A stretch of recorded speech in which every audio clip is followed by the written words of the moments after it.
어머니, 죄송합니다. 제가 친정에 돈을 빼돌리고 있었습니다.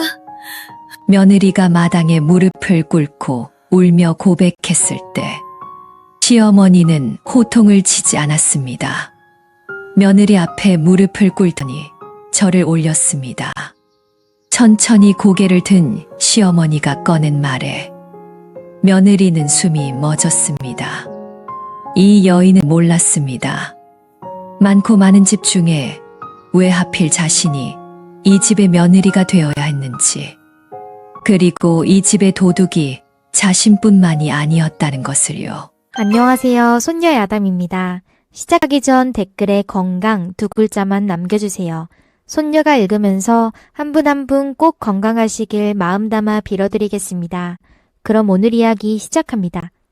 경기도 광주 고을 어느 마을, 장씨 부인의 옷수선 가게에서 바느질을 배우는 소엽이라는 며느리가 있었습니다.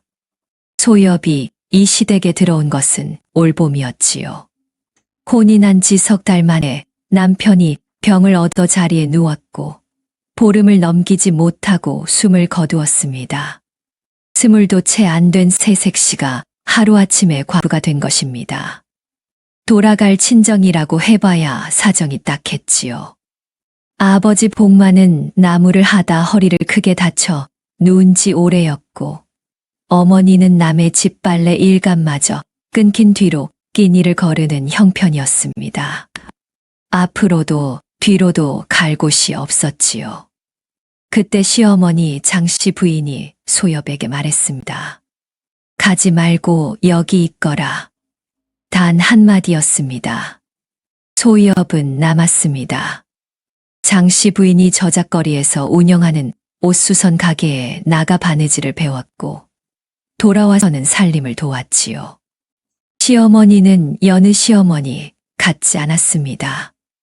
일을 시키되 다그치는 법이 없었고 말이 적었지만 차갑지는 않았습니다. 아들을 잃고도 한 번 통곡하는 모습을 보이지 않던 사람이었지요.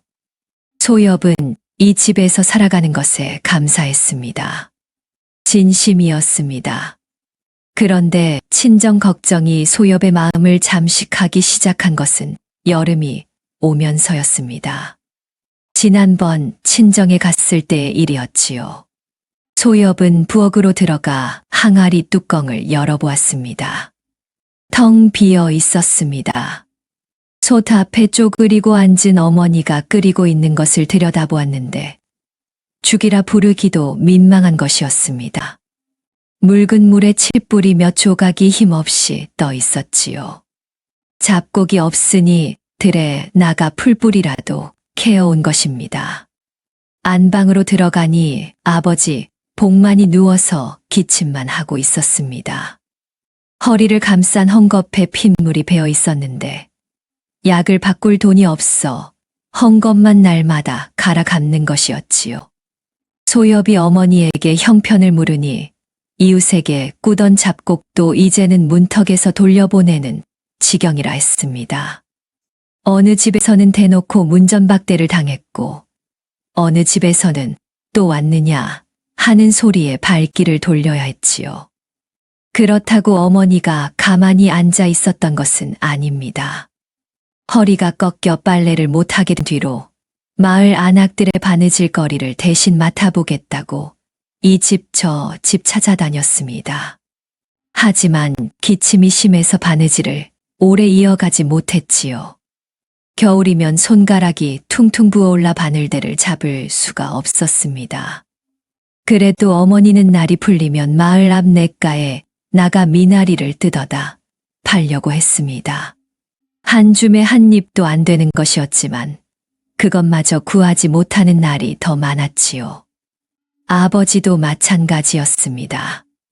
누운 자리에서도 집신이라도 엮어보겠다고 집단을 끌어당기다가 허리 통증에 그대로 쓰러지기를 되풀이했습니다. 부모님은 둘 다 할 수 있는 것은 죄다 하고 있었습니다. 그래도 모자랐지요. 소엽은 그날 친정을 나서며 눈물을 삼켰습니다. 내가 뭘 해야 하지? 그 생각이 머릿속을 떠나지 않았습니다. 소엽은 처음에 자기 힘으로 돈을 만들어 보려 했습니다. 시어머니 가게 일을 마치고 돌아오면 이미 해가 기울어 있었지만 그 뒤에 마을 끝 박씨 댁에서 삭바느질을 따받았지요. 밤이면 방 구석에 등잔불 하나 켜놓고 남의 옷을 꿰맸습니다. 하지만 바느질감이 매일 들어오는 것이 아니었습니다. 이웃집에서 옷을 맡기는 것은 닷새에 한 번, 길면 열흘에 한 번이었지요. 한 번 맡기면 품삯이 2~3잎이었습니다. 한 달을 꼬박 모아야 10잎이 될까 말까였지요. 소엽은 삭바느질 말고 다른 방도를 찾아보았습니다. 장터에서 짐을 옮기는 일꾼 자리가 있다는 소문을 듣고 새벽에 장터로 나가보았지요. 하지만 짐꾼은 사내만 쓴다는 말에 돌아서야 했습니다. 마을 앞 냇가에서 미나리를 뜯어 팔아볼까도 했지만 어머니가 이미 그 자리를 쓰고 있었습니다. 우물가에서 빨래를 대신 해주겠다고 말해보았지만 몸이 약한 소엽에게 맡기겠다는 집이 없었지요. 장터 떡집에서 사람을 구한다는 말을 듣고 찾아가기도 했습니다. 떡집 주모가 소엽을 위아래로 훑어보더니 물었지요. 시지대 가게 일도 하면서 여기까지 할 수 있겠느냐? 시어머니, 가게 일은 해가 질 역까지였으니 떡집 일과 겹쳤습니다. 소엽은 대답을 못하고 고개만 숙인 채 돌아왔습니다. 번번이 막히자 소엽은 시어머니에게 말해볼까 생각했습니다. 한 번은 저녁상을 물리면서 용기를 내어 입을 열었지요. 어머니, 저희 친정이 요즘 좀. 장씨 부인이 고개를 돌려 소엽을 보았습니다. 왜? 단 한 글자였습니다. 소엽은 그 한 글자 앞에서 말을 삼켰지요. 남편이 죽고 혼자서 가게를 꾸려가는 시어머니였습니다.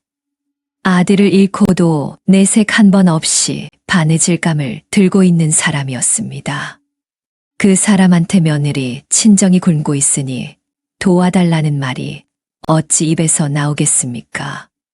시어머니도 빠듯한 형편은 마찬가지인데 그 위에 짐을 하나 더 얹는 꼴이었지요. 소엽은 고개를 숙이며 말했습니다. 아닙니다. 아무것도 아닙니다. 장씨 부인은 소엽을 잠깐 바라보다가 고개를 돌렸습니다. 그 뒤로도 소엽은 몇 번이나 말을 꺼내려다 삼켰지요. 저녁 설거지를 하면서 바느질감을 정리하면서 안방에 이불을 펴드리면서 입을 열었다가 도로 다물었습니다.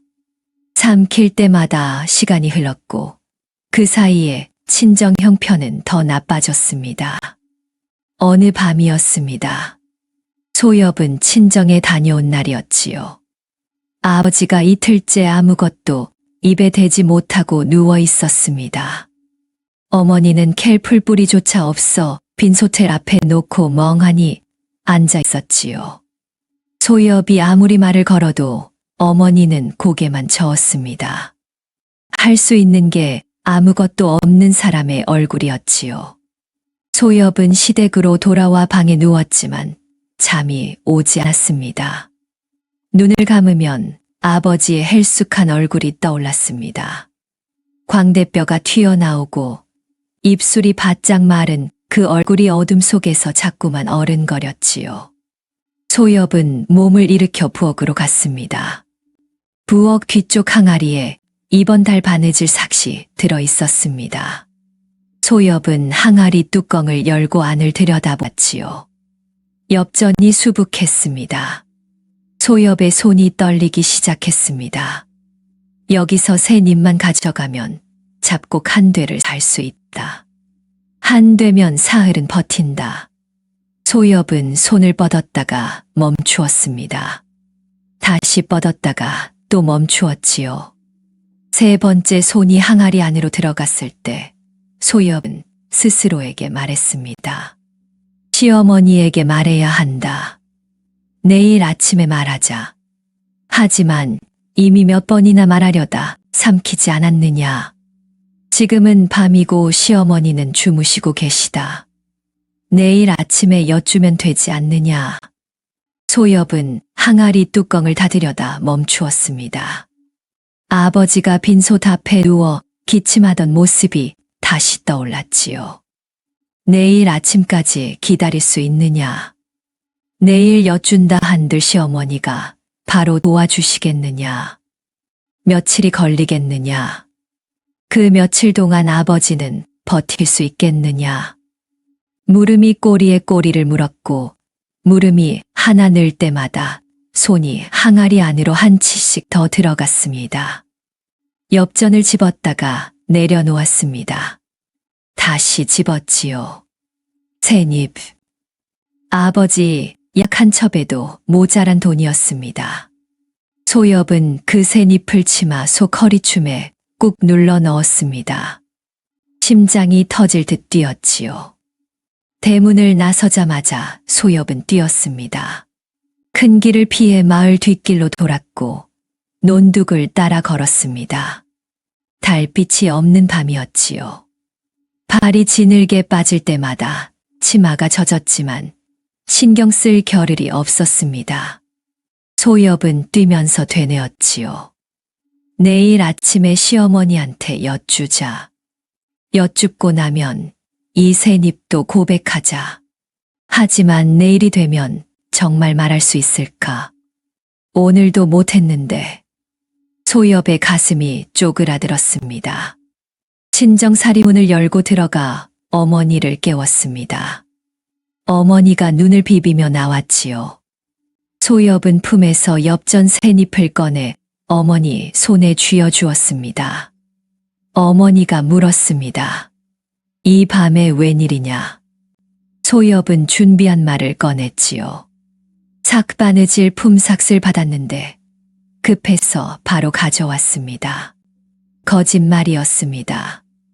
어머니가 고개를 저었습니다. 안 된다. 내가 밤새 바느질해서 번 거 아니냐. 그걸 왜 우리한테 쓰느냐. 내 몸이 먼저다. 소엽이 말했지요. 저는 시댁에서 밥을 먹으니까 괜찮습니다. 이건 남는 돈입니다. 어머니는 한 발 물러섰습니다. 하지만 그때 안방에서 복만의 기침 소리가 터져 나왔지요. 가래가 끓는 소리 사이에 거친 숨이 섞여 있었습니다. 어머니의 손이 움찔하더니 소엽이 내민 엽전을 받아들었습니다. 고개를 숙인 채 한마디도 하지 못했지요. 의심하지 않았습니다. 딸이 밤새 바느질해서 번 돈이라고 믿었습니다. 소엽은 내일 아침에 잡곡부터 사세요라고 말하고 돌아섰습니다. 돌아오는 길이었습니다. 소엽은 혼잣말을 내뱉었지요. 도둑년. 시어머니 살림을 훔치는 도둑년. 입 밖으로 나온 그 말이 발밑의 진흙보다 무거웠습니다. 소엽은 내일 아침에 시어머니께 말씀드리겠다고 다시 다짐했습니다. 하지만 논둑길을 걸으면서 하나 깨달은 것이 있었지요. 말씀드리면 친정에 돈을 보낸 것도 함께 말해야 합니다. 그러면 시어머니가 친정 사정을 알게 되지요. 친정 부모님은 남에게 패 끼치는 것을 무엇보다 싫어하는 분들이었습니다. 아버지는 늘 입버릇처럼 말했지요. 남의 신세는 안 진다. 시어머니께 말씀드리는 순간 시어머니한테 짐을 지우는 것이 됩니다. 부모님이 평생 그렇게 허리를 고추 세우고 살아온 것을 아는 소엽은 자기 입으로 그분들의 궁핍을 남에게 알릴 수가 없었지요. 소엽은 논둑 한가운데서 걸음을 멈추었습니다. 말할 수가 없었습니다. 시어머니에게 말하지 못할 이유가 하나 더 생겨버린 것입니다. 시댁 대문을 밀고 마당에 들어서는데 이상한 것이 눈에 들어왔습니다. 안방 문 앞에 빗자루가 세워져 있었지요. 나갈 때는 없던 것이었습니다. 소엽은 안방 쪽을 보았습니다. 불이 꺼져 있었지요. 장씨 부인이 잠든 것처럼 보였습니다. 하지만 그 빗자루가 거슬렸습니다. 장씨 부인은 평소에 밤에 청소를 하지 않는 사람이었지요. 소엽은 빗자루를 부엌 옆으로 옮기고 자기 방으로 들어갔습니다.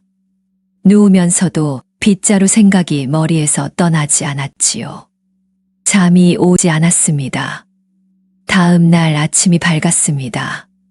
소엽은 부엌에서 아침상을 차리고 있었지요. 장씨 부인이 안방에서 나왔습니다.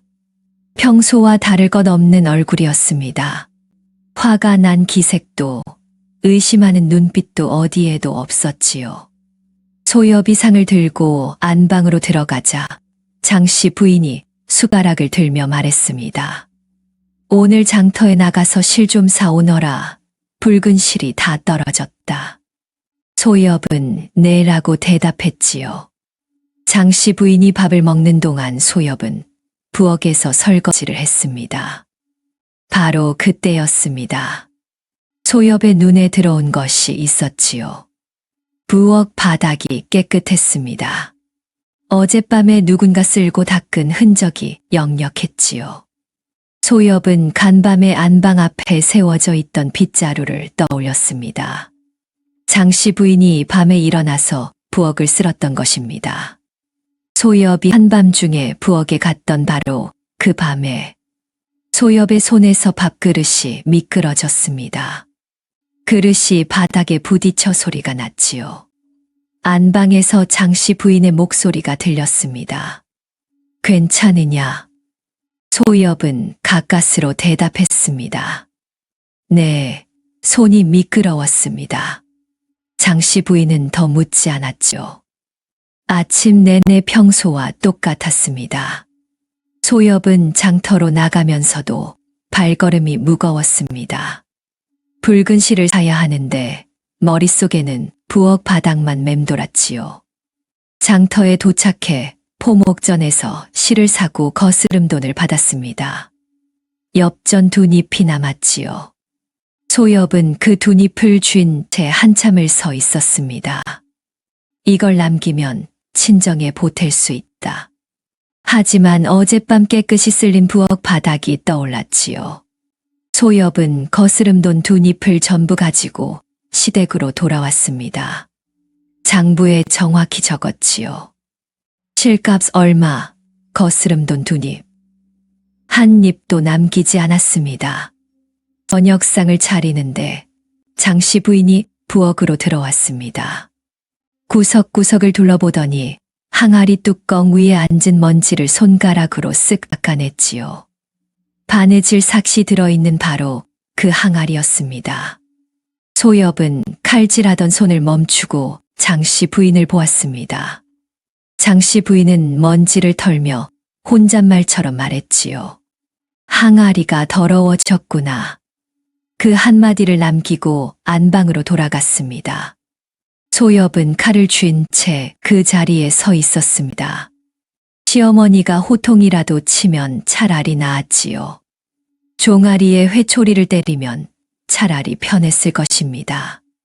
이 조용한 일상이 아무 일도 없었다는 듯 평온한 시어머니의 얼굴이 가장 무서웠습니다. 그 밤 소엽은 방에서 무릎을 꿇고 앉아 있었습니다. 이불도 펴지 않았지요. 머릿속에서 장씨 부인의 그 한마디가 맴돌았습니다. 항아리가 더러워졌구나. 소엽은 벽 너머 안방을 향해 속으로 말했지요. 어머니, 저를 내치실 거면 차라리 내치십시오. 하지만 벽 너머에서는 아무 소리도 들리지 않았습니다. 며칠이 지났습니다. 마을 끝에 사는 김씨 댁에서 겨울 두루마기 수선을 맡겼습니다.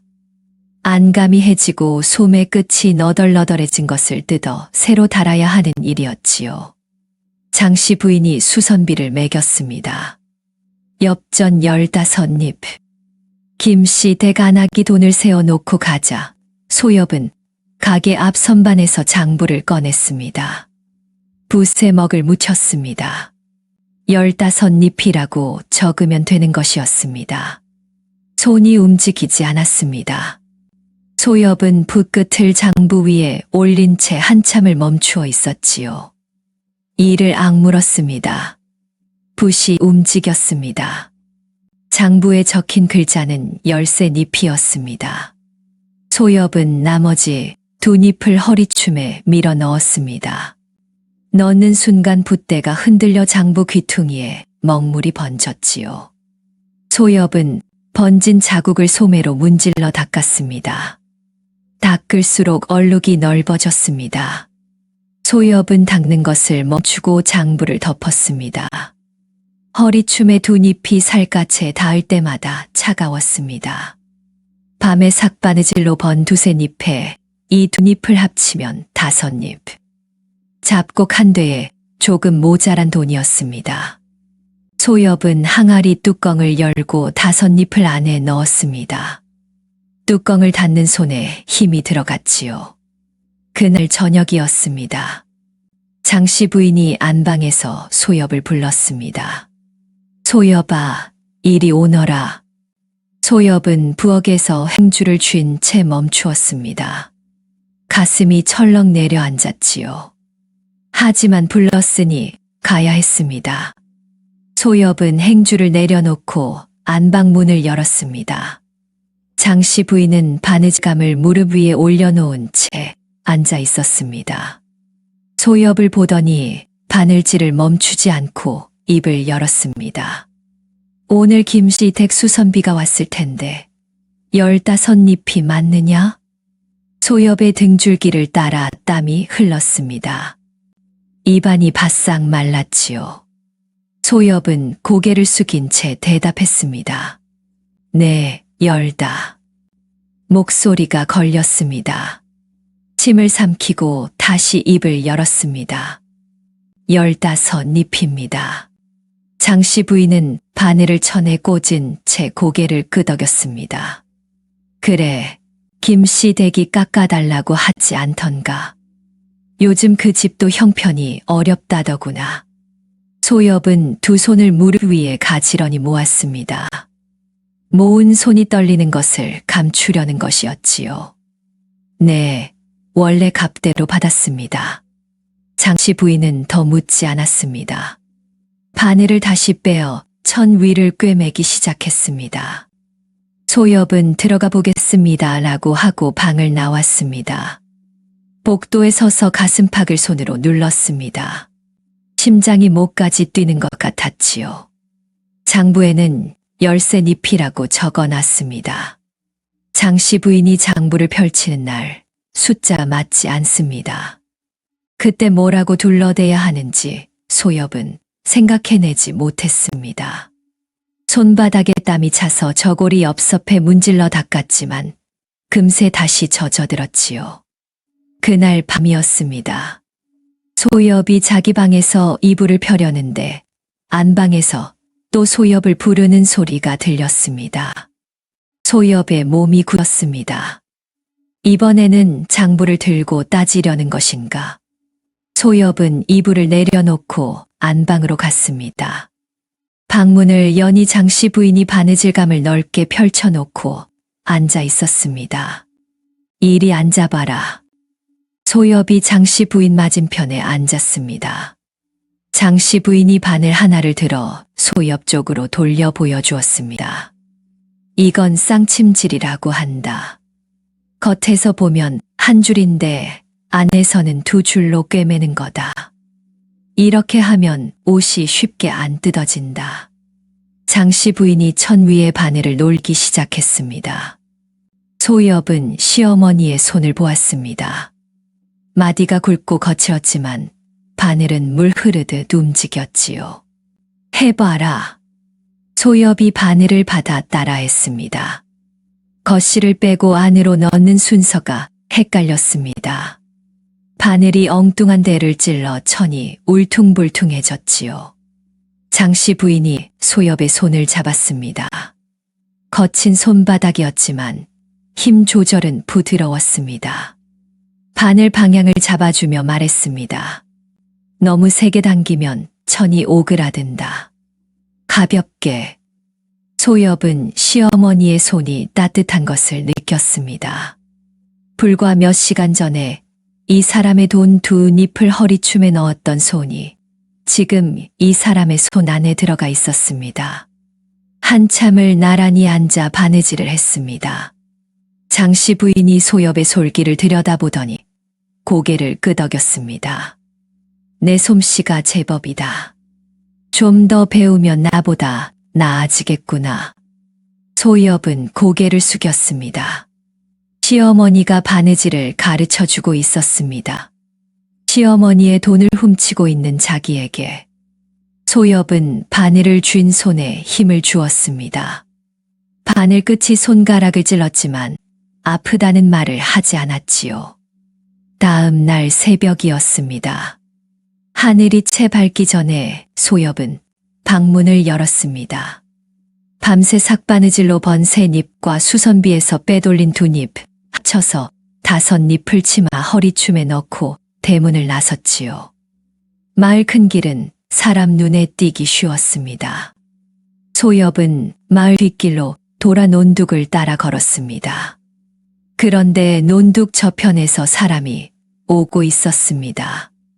소엽은 걸음을 멈추었지요. 가까이 다가오는 사람의 윤곽이 보였습니다. 시댁에서 부리는 일꾼이었습니다. 소엽은 반사적으로 논둑 아래 풀숲으로 몸을 던졌습니다. 풀이 허리까지 차올랐지요. 소엽은 웅크린 채 숨을 죽였습니다. 일꾼의 발소리가 가까워졌습니다. 소엽은 얼굴을 풀숲에 파묻었습니다. 이슬에 젖은 풀잎이 볼과 이마를 스쳤지요. 발소리가 머리 위를 지나갔습니다. 멀어졌습니다. 더 멀어졌습니다. 소엽은 발소리가 완전히 사라진 뒤에야 천천히 몸을 일으켰습니다. 치마에 흙과 풀이 잔뜩 묻어 있었지요. 친정에 도착하니 어머니가 마당솥 앞에 쪼그리고 앉아 있었습니다. 솥 안을 들여다보니 칡뿌리 몇 조각이 물 위에 떠 있었지요. 소엽이 잡곡은 언제 떨어졌느냐고 묻자 어머니가 대답했습니다.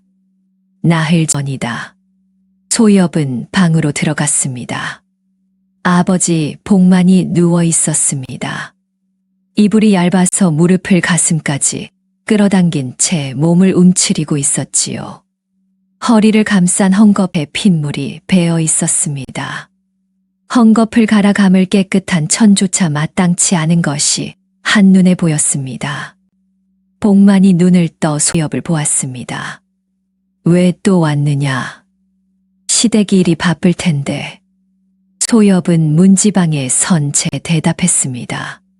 근처에 볼 일이 있었습니다. 복만은 더 묻지 않았습니다. 눈을 감았지요. 소엽은 아버지의 얼굴을 보았습니다.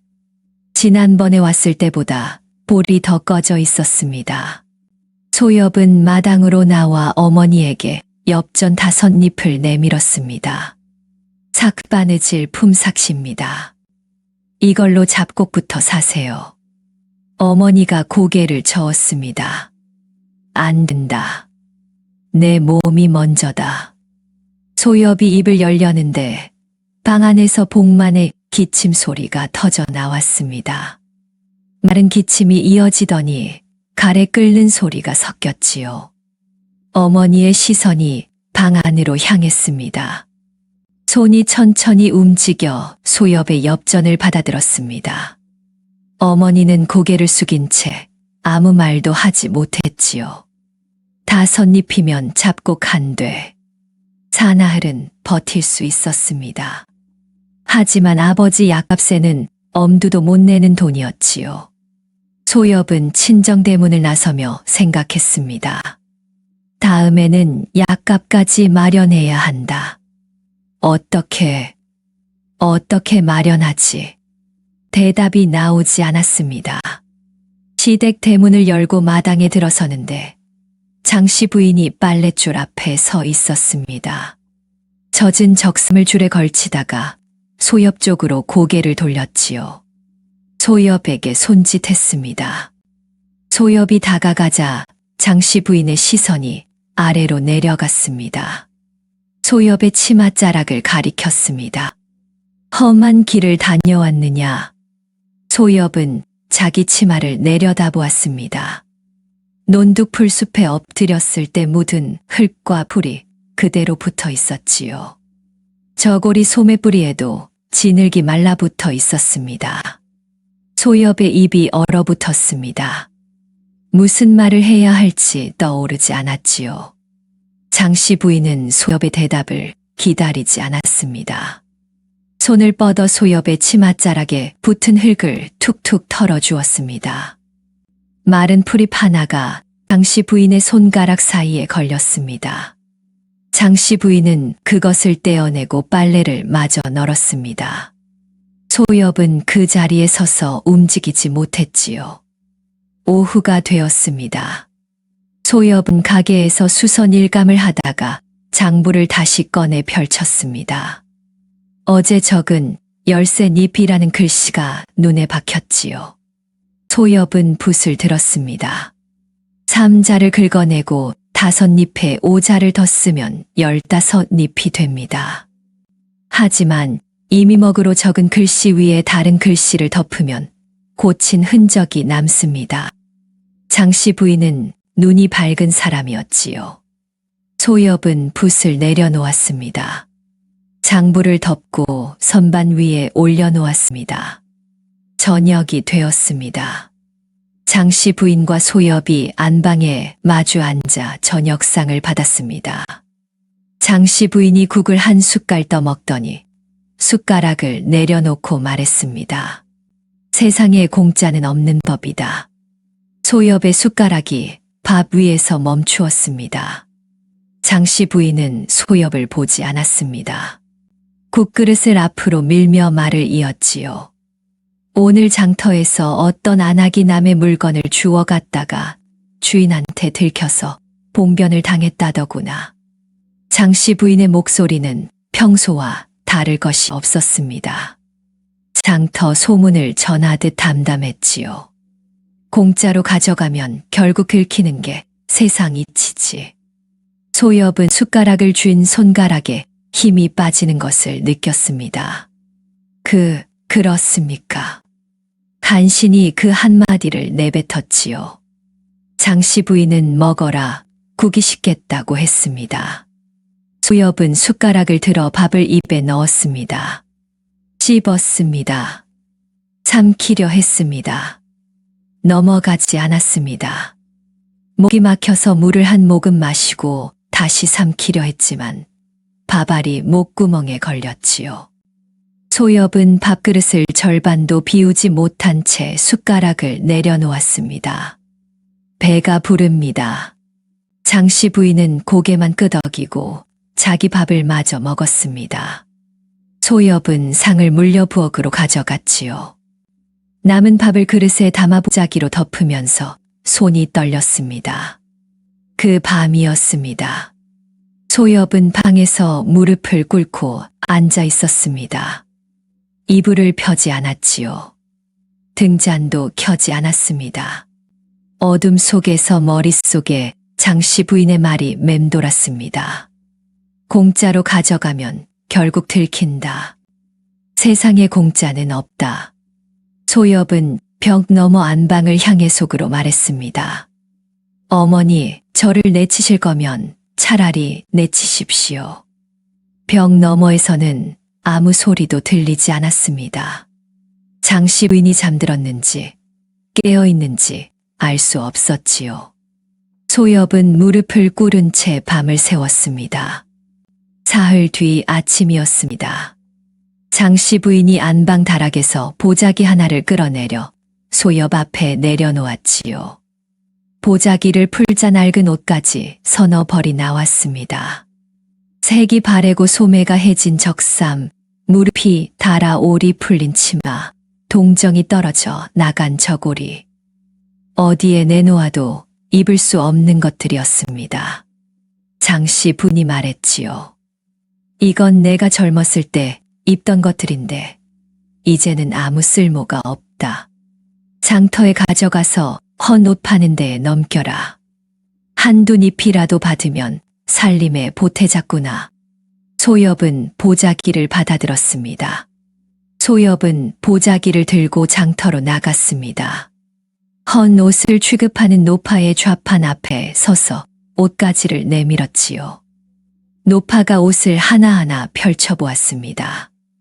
적삼을 뒤집어 안쪽을 만지작거리던 노파의 눈이 갑자기 커졌지요. 이 옷 어디서 가져왔소? 노파가 적삼 안쪽 솔기를 조심스럽게 뜯어 보여주었습니다. 솔기 안에 작은 옥 조각이 꿰매져 있었지요. 소엽은 눈이 둥그레졌습니다. 노파가 나머지 옷도 하나하나 뒤집어 확인하더니 치마 밑단에서도 은실로 감싼 작은 구슬이 하나 더 나왔습니다. 노파는 옥 조각과 구슬을 합쳐서 엽전 80잎을 쳐주겠다고 했지요. 소엽은 멍한 채로 80잎을 받아들었습니다. 장터 한쪽에 서서 소엽은 한참을 고민했습니다. 시어머니는 한두 잎이라도 받으면 이라고 했지요. 80잎이나 받은 것은 옷 속에 옥이 숨어 있었기 때문입니다. 이것은 시어머니의 것이었습니다. 소엽은 시댁으로 돌아가서 있는 그대로 보고해야 한다고 생각했지요. 발걸음을 옮겼습니다. 하지만 10발도 못 가서 멈추었지요. 아버지의 약이 떨어진 지 닷새째였습니다. 소엽은 그 자리에 한참을 서 있었습니다. 돌아가자. 돌아가서 시어머니한테 말하자. 그런데 뭐라고 말하지? 옷에서 옥이 나왔는데 그 돈으로 친정 아버지 약을 사고 싶습니다. 그렇게 말하면 시어머니가 뭐라고 하시겠느냐? 알겠다고 하실까? 아니면 왜 진작 사정을 말하지 않았느냐고 물으실까? 그러면 그동안 항아리에서 빼돌린 것까지 들통이 나지 않겠느냐? 소엽은 또 말을 삼키는 자신이 한심했습니다. 입을 열면 될 일이었지요. 시어머니 앞에 무릎 꿇고 사정을 말하면 될 일이었습니다. 하지만 그 한마디가 나오지 않는 것이 첫날 밤 항아리 앞에서 손을 뻗었다 멈추었다 하던 것과 똑같았지요. 소엽은 고민 끝에 느린 발걸음으로 약재상을 향해 걸었습니다. 아버지, 약만 지었지요. 엽전 20잎이 나갔습니다. 남은 60잎을 쥐고 시댁으로 돌아왔습니다. 장씨 부인에게 보고했지요. 옷을 팔고 왔습니다. 60잎 받았습니다. 장씨 부인은 고개만 끄덕이고 바느질을 계속했습니다. 얼마 받느냐는 되물음도 없었고 추궁도 없었지요. 소엽은 항아리에 60잎을 넣고 장부를 펼쳤습니다. 헌 5첩은 엽전 60잎. 실제로는 80잎을 받았지요. 20잎이 빠져 있었습니다. 소엽은 장부를 덮으며 손이 떨렸지요. 장씨 부인은 항아리 쪽을 쳐다보지도 않았습니다. 다음 날 소엽은 시어머니 몰래 약봉지를 품에 안고 친정으로 향했습니다. 어머니에게 약을 내밀자 어머니의 눈이 커졌지요. 이게 다 뭐냐? 이 약값을 어디서 마련했느냐? 소엽은 준비해 둔 말을 꺼냈습니다.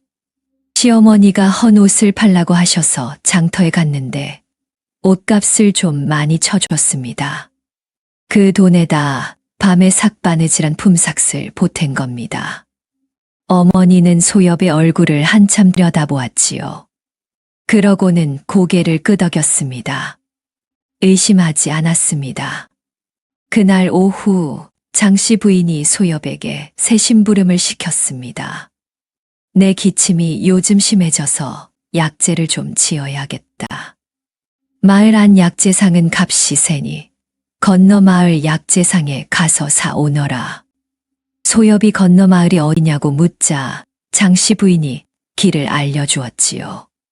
그 길은 소엽의 친정을 지나가는 길이었습니다. 소엽은 심부름을 나섰습니다. 건너 마을로 가는 도중 친정 앞을 지나치면서 울타리 너머를 흘끗 보았지요. 안방에서 아버지의 기침 소리가 희미하게 들렸습니다. 소엽은 발을 멈추지 않았습니다. 약재상으로 가서 약재를 사고 그대로 돌아왔지요. 며칠 뒤 장터에서 실을 사고 돌아오는 길이었습니다. 장터 한쪽에서 생선 장수 안악이 소엽을 불러 세웠지요. 거기서 봐. 소엽이 멈추자 안악이 성큼 다가왔습니다. 내가 방금 내 생선을 집었다 놨지? 한 마리 없어졌어. 소엽은 생선 좌판 근처를 지나가기는 했지만 손을 댄 적이 없었지요. 저는 만진 적 없습니다. 안악이 목소리를 높였습니다.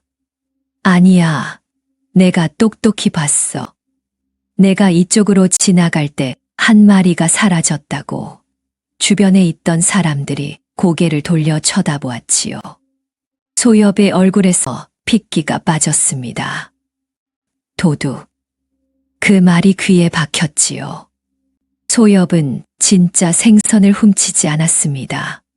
하지만 심장이 미친 듯이 뛰었지요. 마치 자기의 진짜 비밀이 장터 한복판에서 들통난 것 같았습니다. 저는 정말 안 가져갔습니다. 목소리가 떨렸지요. 안악이 소엽의 보따리를 뒤지려 손을 뻗었습니다. 바로 그때 옆 좌판에 장수가 끼어들었지요. 아까 고양이가 한 마리 물고 갔어. 내가 똑똑히 봤어. 안악이 멈칫했습니다. 고양이? 안악의 손이 멈추었지요. 그래? 미안하오. 안악이 한 발 물러섰습니다. 하지만 소엽은 이미 장터를 빠져나오고 있었습니다. 걸으면서 생각했지요. 나는 진짜 도둑인데 오늘은 억울해하고 앉아 있었다. 남의 생선은 안 훔쳤지만 시어머니 엽전은 훔쳤습니다. 장부에 거짓 숫자를 적었고 옷값을 속였지요. 소엽은 걸음을 멈추고 하늘을 올려다보았습니다. 며칠 뒤 아침이었습니다. 장씨 부인이 가게 안쪽에서 옷 한 벌을 꺼내 소엽 앞에 내밀었습니다. 이씨 댁이 맡겨놓은 겨울 저고리였지요. 깃이 뜯어지고 겨드랑이 솔기가 벌어진 것이었습니다. 장씨 부인이 말했습니다. 이 옷은 내가 직접 수선해봐라. 소엽은 저고리를 받아들고 시어머니를 올려다보았습니다. 지금까지 소엽이 한 일은 장씨 부인이 재단한 것을 잇거나 마감 바느질을 돕는 것이 전부였지요. 처음부터 끝까지 혼자 맡는 일감은 이번이 처음이었습니다.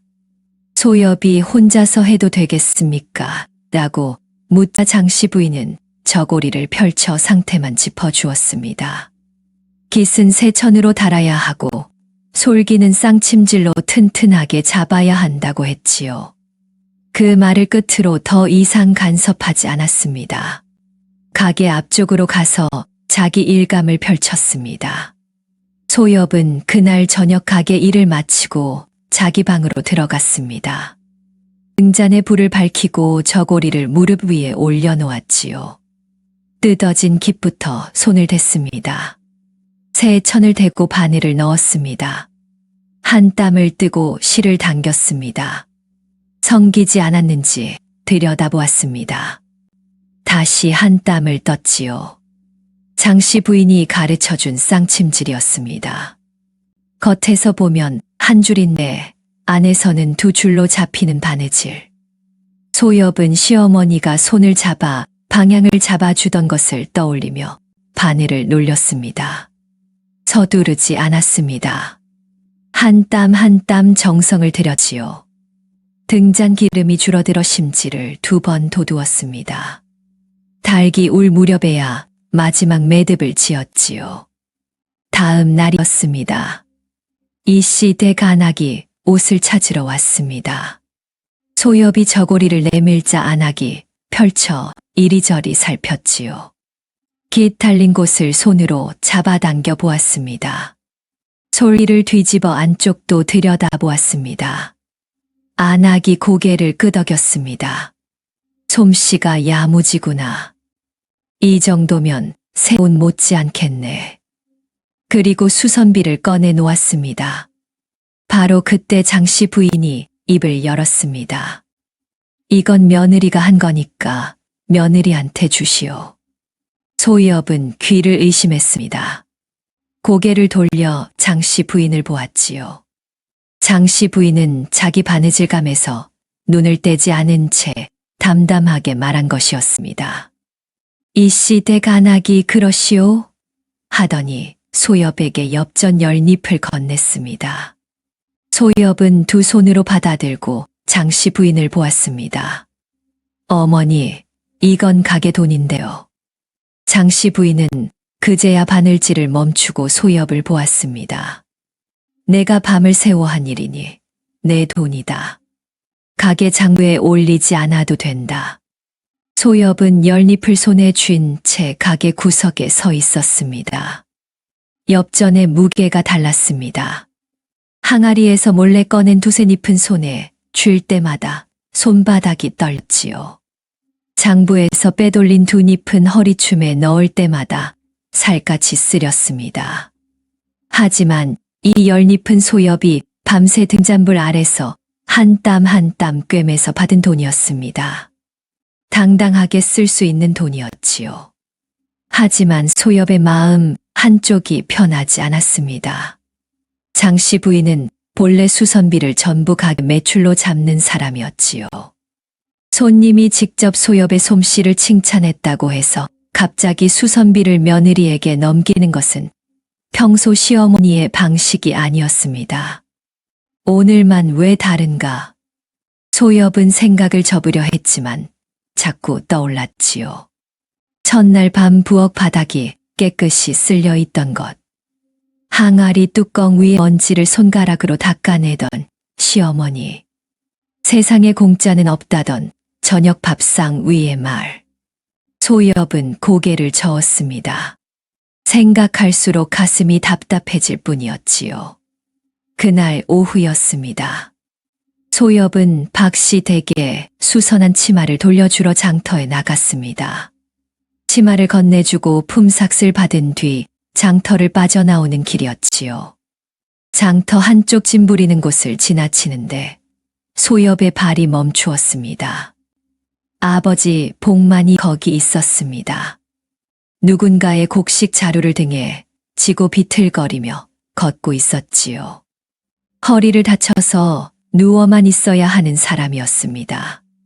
얼굴이 하얗게 질려 있었고 이마에 땀이 줄줄 흘렀습니다. 이가 맞물린 턱이 바들바들 떨리고 있었지요. 복만이 짐을 내려놓으려다가 허리를 잡고 그대로 주저앉았습니다. 소엽은 달려갔습니다. 아버지. 복만의 팔을 잡고 부축하려 했습니다. 복만이 소엽을 보자마자 얼굴이 굳어졌지요. 왜 여기 있느냐? 시댁 일은 안 하고. 소엽이 지나가다 봤습니다라고 하자 복만은 소엽의 손을 뿌리쳤습니다. 괜찮다. 가거라. 시댁 어른이 기다리신다. 소엽이 다시 팔을 잡으려 하자 복만이 목소리를 높였지요. 가라고 했다. 복만은 이를 악물고 혼자 일어나려 했습니다. 무릎에 힘을 주었지만 허리가 펴지지 않았지요. 한 번, 두 번 시도하다가 세 번째에야 겨우 한쪽 무릎을 세웠습니다. 소엽은 물러서지 않았습니다. 아버지 옆에 쪼그리고 앉아 장터 우물에서 물을 떠다 건넸지요. 복만은 물그릇을 받아 한 모금 마셨습니다. 마시면서도 소엽을 보지 않았습니다. 가라. 여기서 이러면 사람들이 본다. 소엽은 아버지가 물그릇을 비우는 것을 지켜보았습니다. 복만이 빈 그릇을 내려놓고 벽을 짚고 일어섰지요. 허리를 반쯤 굽힌 채였지만 두 발로 서기는 했습니다. 소엽은 아버지가 걸음을 떼는 것을 확인하고 나서야 돌아섰습니다. 장터를 빠져나오면서 소엽은 손으로 입을 틀어 막았습니다. 울음이 새어나왔지요. 도와줘도 받아들이지 않는 사람이었습니다. 돈을 가져가면 내가 고생해서 번 건데 왜 우리한테 쓰느냐고 했습니다. 부축하면 가라고 했지요. 아버지는 평생 남의 신세를 지지 않겠다고 살아온 사람이었습니다. 그 고집이 지금 아버지의 허리를 부러뜨리고 있었지요. 소엽은 걸으면서 울었습니다. 소리가 나지 않도록 입을 틀어막은 채 울었습니다. 시댁으로 돌아와 방에 들어간 소엽은 품에서 열잎을 꺼냈습니다. 당장 친정으로 달려가고 싶었지요. 하지만 요즘 친정에 너무 자주 다니고 있었습니다. 치마에 흙이 묻은 것을 시어머니가 이미 본 적이 있었지요. 더 자주 드나들면 눈에 띕니다. 소엽은 열잎을 방 구석 이불 아래에 밀어 넣었습니다. 다음에 친정에 갈 때 가져가기로 했지요. 그날 밤이었습니다. 소엽은 부엌 뒤 항아리 앞에 다시 서 있었습니다. 시어머니가 준 열잎이 방에 있었습니다. 하지만 열잎으로는 잡곡을 사면 약값이 모자랐고 약을 지으면 잡곡이 모자랐지요. 아버지 허리가 나으려면 앞으로도 계속 약이 필요했습니다. 한 첩이 아니라 석 달, 넉 달을 먹어야 하는 약이었지요. 소엽은 항아리 뚜껑 위에 손을 올려놓았습니다. 오늘 낮에 장터에서 본 아버지의 얼굴이 떠올랐습니다. 하얗게 질린 얼굴, 떨리는 턱, 혼자 일어나려고 이를 악무는 모습. 소엽의 손이 뚜껑을 밀었습니다.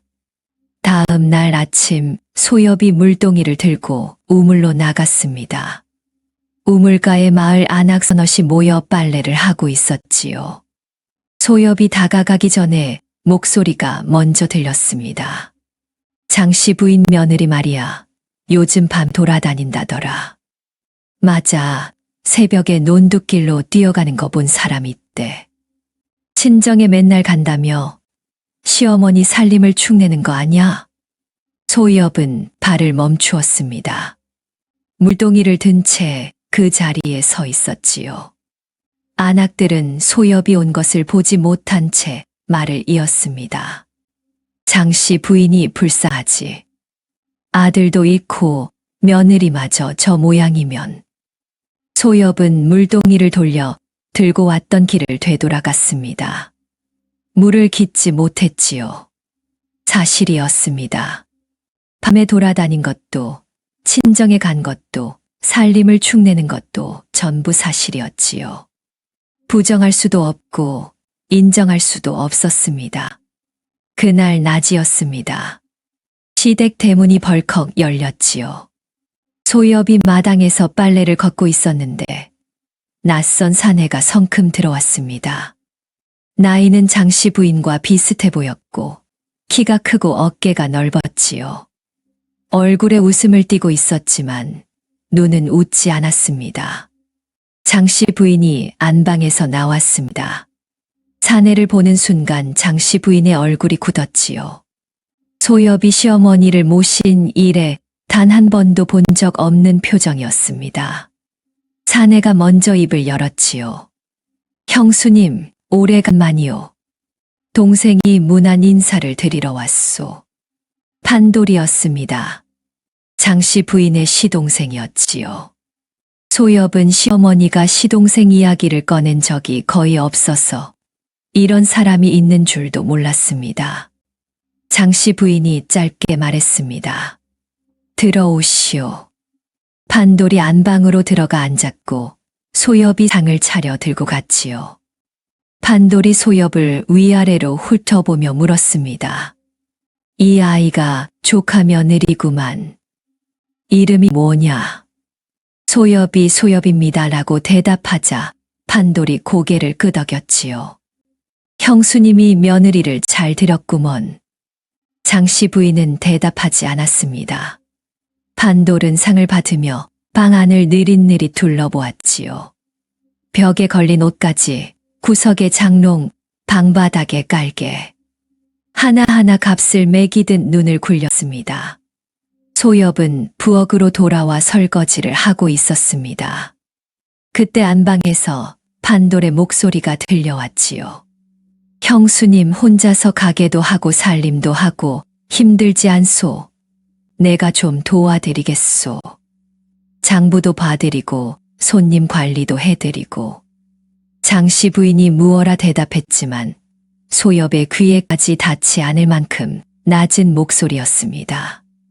판돌이 다시 말했지요. 형의 유산을 관리할 사람이 필요하잖소.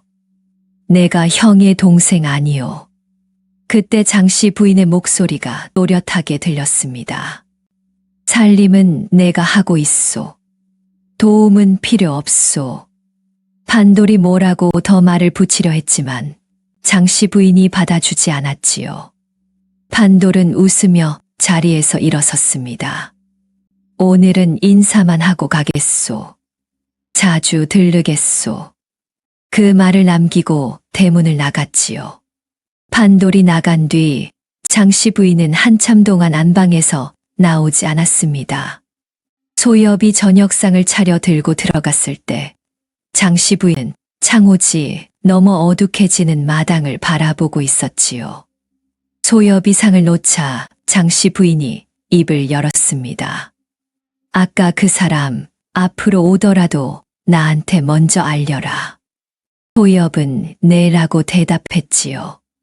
장씨 부인의 목소리에 평소에는 없던 날이 서 있었습니다. 판돌은 사흘 뒤에 다시 왔습니다. 이번에는 대문 앞에서 소엽을 먼저 만났지요. 소엽이 장씨 부인에게 알리러 안으로 들어가려 하자 판돌이 소엽의 팔을 덥석 잡았습니다. 잠깐, 며느리. 판돌이 목소리를 낮추어 물었지요. 형수님 가게가 요즘 장사가 잘 되느냐? 손님이 얼마나 오느냐? 소엽은 잘 모르겠습니다라고 대답했습니다. 판돌이 팔을 놓으며 한 걸음 더 다가섰지요. 내가 장부를 적는다며 한 달에 얼마나 들어오는지 알 텐데. 소엽은 대답하지 않았습니다. 몸을 돌려 안방으로 가서 장씨 부인에게 판돌이 왔다고 알렸지요. 장씨 부인이 나와서 판돌을 맞았습니다. 판돌은 이번에도 살림을 도와주겠다고 했고 장씨 부인은 이번에도 단칼에 거절했지요. 판돌은 입꼬리를 올리며 웃고 돌아갔습니다. 소엽은 판돌이 자기에게 장부를 물은 것이 내내 신경에 걸렸습니다. 장부. 소엽이 수선비를 적는 바로 그 장부였지요. 15잎을 13잎으로 적은 그 장부였습니다. 소엽은 그날 밤 장부를 꺼내 첫 장부터 다시 읽었지요. 삐뚤어진 글씨, 숫자가 맞지 않는 곳이 눈에 들어왔습니다. 누가 들춰보아도 의심할 수 있는 흔적이 여기저기 남아 있었지요. 소엽은 장부를 덮고 두 손으로 얼굴을 감쌌습니다. 그 무렵이었습니다. 장씨 부인이 집안 일꾼 하나를 바꾸었지요. 원래 장터에서 물건을 실어 나르던 일꾼 대신 새 일꾼을 들인 것입니다. 소엽이 새 일꾼에게 물었습니다. 어디서 왔느냐? 일꾼이 대답했지요. 건너 마을 쪽에서 왔습니다. 건너 마을. 소엽의 친정이 있는 쪽이었습니다. 며칠 뒤 장씨 부인이 저녁상을 먹다가 불쑥 물었습니다. 내 친정 어머니는 요즘 건강하시냐? 소엽은 입을 열었습니다. 사실은. 하지만 그 다음 말이 나오지 않았지요. 사실은 이라고 말하면 그 뒤에 무엇을 붙여야 하느냐? 친정이 굶고 있다고 말하느냐? 그래서 시어머니 돈을 가져갔다고 말하느냐? 하나를 꺼내면 줄줄이 딸려 나올 것이 뻔했습니다. 소엽은 고개를 숙였지요. 네, 건강하십니다. 거짓말이 목구멍을 긁고 올라왔습니다. 장씨 부인이 고개를 끄덕이며 말했지요. 그래, 부모님이 건강하셔야 내 마음이 편하지. 소엽은 네라고 대답했습니다. 목소리가 실처럼 얇았지요. 장씨 부인은 더 묻지 않고 밥을 먹었습니다. 밥을 다 먹고 부엌에서 설거지를 하는데 눈물이 흘렀지요. 그때 말할 걸. 시어머니는 한 번도 소엽을 구박한 적이 없는 사람이었습니다. 솔직히 말씀드리면 혹시 도와주셨을지도 모르는 일이었지요. 뭐가 그렇게 무서웠을까? 소엽은 설거지 물에 젖은 손으로 눈가를 훔치며 자신이 비겁하다고 생각했습니다. 어느 밤이었습니다. 소엽은 잠이 오지 않아 이불 속에서 뒤척이고 있었습니다. 눈을 감아도 낮에 있었던 일들이 머릿속을 맴돌았지요. 한참을 그렇게 누워 있는데 방문 아래 틈으로 노란 빛이 가늘게 흘러들어왔습니다. 안방 쪽에서 새어나오는 불빛이었습니다. 소엽은 가만히 이불을 젖히고 일어나 방문을 살짝 열었지요. 안방 문이 반쯤 열려 있었습니다. 그 안에서 장씨 부인이 촛불 앞에 앉아 있었지요. 무릎 위에 무언가를 펼쳐놓고 있었습니다. 장부였습니다. 그런데 소엽이 아는 장부가 아니었습니다. 소엽이 매일 수선비를 적는 장부는 가게 앞 선반 위에 놓여있는 얇고 표지가 깨끗한 것이었지요. 장씨 부인이 보고 있는 것은 그보다 훨씬 두껍고 훨씬 낡은 장부였습니다. 표지가 누렇게 바랜 것이 몇 해 묵은 것처럼 보였지요. 장씨 부인이 붓을 들어 무언가를 적었습니다. 적다가 멈추었습니다. 고개를 숙였지요. 한참을 그렇게 있다가 다시 붓을 들어 적었습니다. 촛불에 비친 장씨 부인의 얼굴을 소엽은 보았습니다. 처음 보는 표정이었지요. 평소에 무심하고 담담한 얼굴이 아니었습니다. 무언가를 견디고 있는 얼굴이었습니다. 소엽은 방문을 닫았습니다. 이불 속에 누워 천장을 보았지요. 시어머니가 밤마다 다른 장부를 쓰고 있었습니다. 소엽이 모르는 장부가 따로 있었습니다. 거기에 무엇을 적고 있는 것인지 알 수 없었지요. 소엽은 이불을 움켜쥐었습니다. 그로부터 며칠 동안 소엽은 잠을 제대로 자지 못했습니다. 밤마다 방문 아래 틈을 살폈지요. 장씨 부인은 매일 밤 같은 시각에 촛불을 켰습니다. 그 장부 앞에 앉았습니다. 어떤 밤에는 한참을 적다가 촛불을 훅 불어 껐지요. 어떤 밤에는 장부를 펼쳐놓기만 하고 붓도 들지 않은 채 가만히 앉아 있었습니다. 소엽은 그 모습을 볼 때마다 가슴이 조여왔지요. 어느 날 오후였습니다. 장씨 부인이 소엽을 안방으로 불렀습니다. 소엽이 들어가자 장씨 부인이 허리춤에서 무언가를 풀었습니다. 열쇠 하나였지요. 장씨 부인이 그것을 소엽에게 내밀었습니다. 이건 장롱 열쇠다. 이제 내가 살림을 맡아라. 엽전함도 내가 관리하고 장부도 내가 적고 필요하면 내가 알아서 써라. 소엽은 열쇠를 받아들었습니다. 손바닥 위에 올려진 작은 쇳덩이가 천근처럼 무거웠지요. 소엽은 장씨 부인을 올려다보았습니다. 도둑질하는 사람에게 열쇠를 맡기는 것이었습니다. 시어머니가 나를 떠보는 것인가? 아니면 정말 믿는 것인가? 소엽은 입을 열었습니다. 어머니, 저는 아직... 장씨 부인이 말을 잘랐지요. 됐다. 내가 해라. 장씨 부인은 그 말을 남기고 방을 나갔습니다. 소엽은 열쇠를 쥔 채 한참을 앉아 있었지요. 열쇠가 손바닥에 자국을 남길 만큼 꽉 쥐고 있었습니다. 열쇠를 맡은 사람이 훔치면 그것은 더 비겁한 짓이었습니다. 그날부터 소엽은 엽전함에 손을 대지 못했습니다. 열쇠를 받기 전에는 항아리에서 두세 잎씩 몰래 꺼냈지요. 허리춤에 넣을 때 손이 떨렸지만 그래도 손은 움직였습니다. 하지만 이제는 달랐습니다. 열쇠를 맡은 사람이 돈을 빼돌리면 그것은 도둑이 아니라 배신이었지요. 소엽은 엽전함 앞을 지나칠 때마다 고개를 돌렸습니다. 바로 그때였습니다. 판돌이 또 찾아온 것은 장씨 부인이 장터에 나간 사이였지요. 대문이 열리는 소리에 소엽이 마당으로 나가보니 판돌이 서 있었습니다. 판돌은 소엽을 보더니 걸음을 멈추었지요. 마당 안을 둘러보았습니다. 둘만 있다는 것을 확인한 뒤 입을 열었습니다. 이번에는 말투가 달랐습니다. 전에 왔을 때의 둥글둥글한 웃음기가 없었지요. 며느리, 나한테 할 말이 없느냐? 소엽은 두 손을 앞치마에 모은 채 대답했습니다. 무슨 말씀이십니까? 판돌이 한 발 다가왔지요. 소엽은 물러서지 않았습니다.